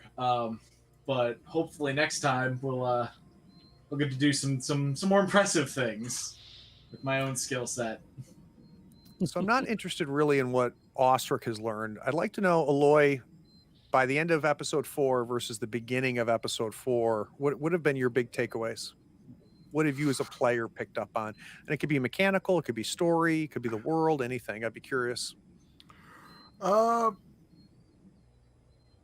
It's interesting that the story seems to be, the background seems to be developing, right? So it's you start in complete blank space, right? You don't know the characters, you don't know the setting, you don't know anything except you're going out. And as we're going, we're at least getting a better picture of what's going on. A lot of lore. I like that at the beginning. I forgot to ask about the silver headband with the Lavid thing, but hey, it happens. So, but it seems like it's filling out. As far as the mechanics go, today was a very mechanics intensive session, which is good because that's how you learn, right? You have to do the thing over and over a couple of times, and it's starting to feel like, okay, I know what happens now. I know if I want to push it. I see the ones. I know if the equipment is at risk or not. And or if somebody's going to take ability damage, but still that's willpower, so it's not that bad, combined with the rest periods. So it's starting to fall into a rhythm of you understand really what's going on now, and so that helps you assess the risks. As for the story itself, I like it. It had a lot of excitement, good lore at the beginning, a lot of excitement with the jumping and the diving into the moat and climbing out, and I thought that was good. And the ruins themselves very interesting with the ambiance, right? Like at least even though we only encountered people at the very end, the actual setting and moving from room to room felt very vivid and very focused. So Wonderful. To me, it was a wonderful thing. I just want to say I talk a lot, so if I'm if I'm steamrolling people as we play, just tell me to shut up, because I'll, I go into dungeon crawl mode and I'm like, yeah, check the window, check the door, check the thing, You and I So- have a one-on-one conversation to happen later. I can tell you, as somebody who was watching, I didn't feel like you dominated Aloy. Okay. I really didn't. And honestly, I think that's to a certain degree the GM's job to help regulate that as well. But no, I didn't feel that at all. So Sten got the worst of it. We've talked about this game before, about how combat is often not the most dangerous thing that can happen to you, because one little slip can be very nearly fatal. And on the one hand, it is a valuable reminder to me for important things like that to always check that human talent, see if there's a good place to put it. But honestly, I think it was really cool because for a couple of reasons. First of all, it was a really kind of a galvanizing thing to see the party come together to pull my ass out of the fire. And what I think is potentially interesting down the road is that Vasilla, at least for a moment, wasn't part of that, but Sten has no way of knowing that. So as far as he's concerned, all of you people saved his life. And even actually, I can see how this works down the road, because Vasilla is probably the person he liked least, just from a personality clash standpoint.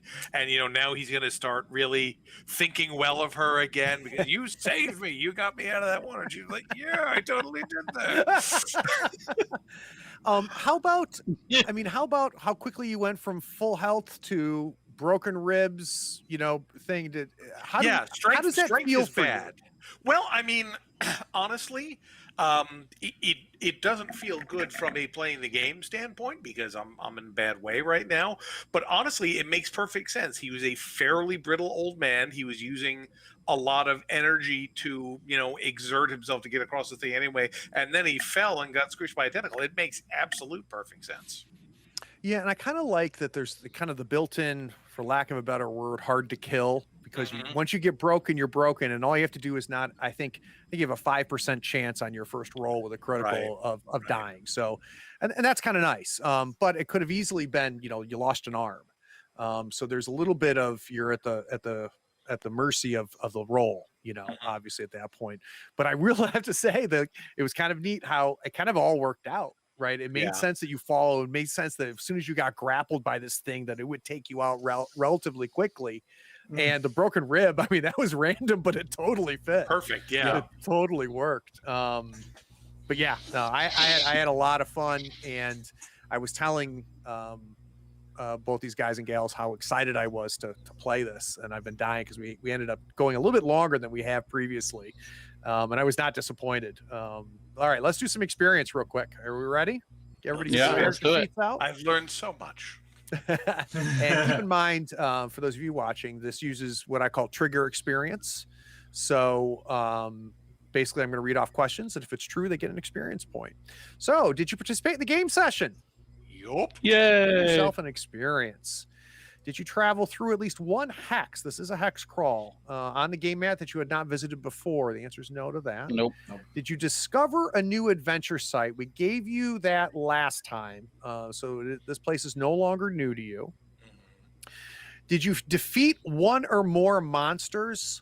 I'm going to give you a yes. The tentacle monster, I'm not telling you that it's dead. Defeat in fact, quotation marks. I will tell you it is not dead, but it does not say did you kill a monster.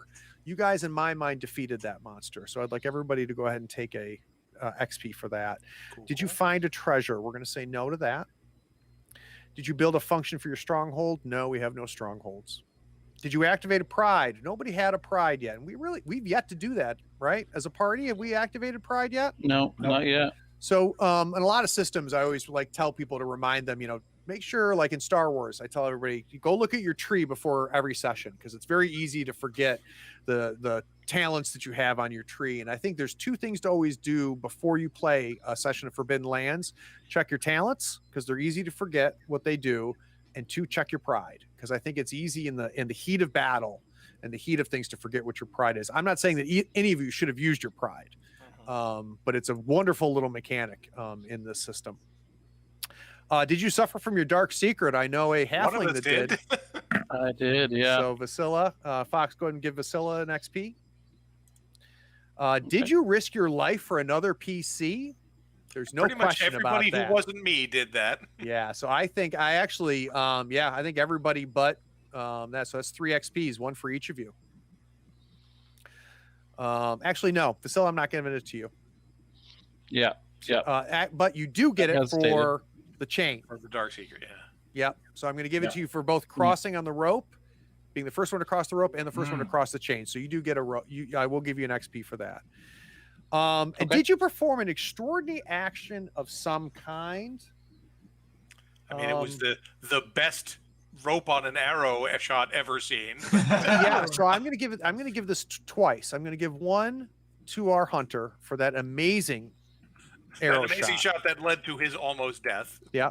And then I'm also going to give it to Osric because I really think the epic not hesitating and jumping into that water, knowing that he just saw his buddy get pulled down by a tentacle monster. Yeah, and the badass cut to go through. And the badass cut. Great. Yeah. So I think that those are all XP Absolutely. well deserved.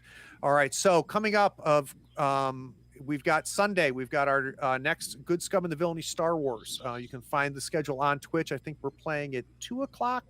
I want to say 2:00 Eastern. So make sure you make time to come see us on Sunday for that. We will be announcing when the next episode of this is. I think it's in 2 weeks, or is it in 3 weeks? I'll have to double check. I don't have it right in front of me.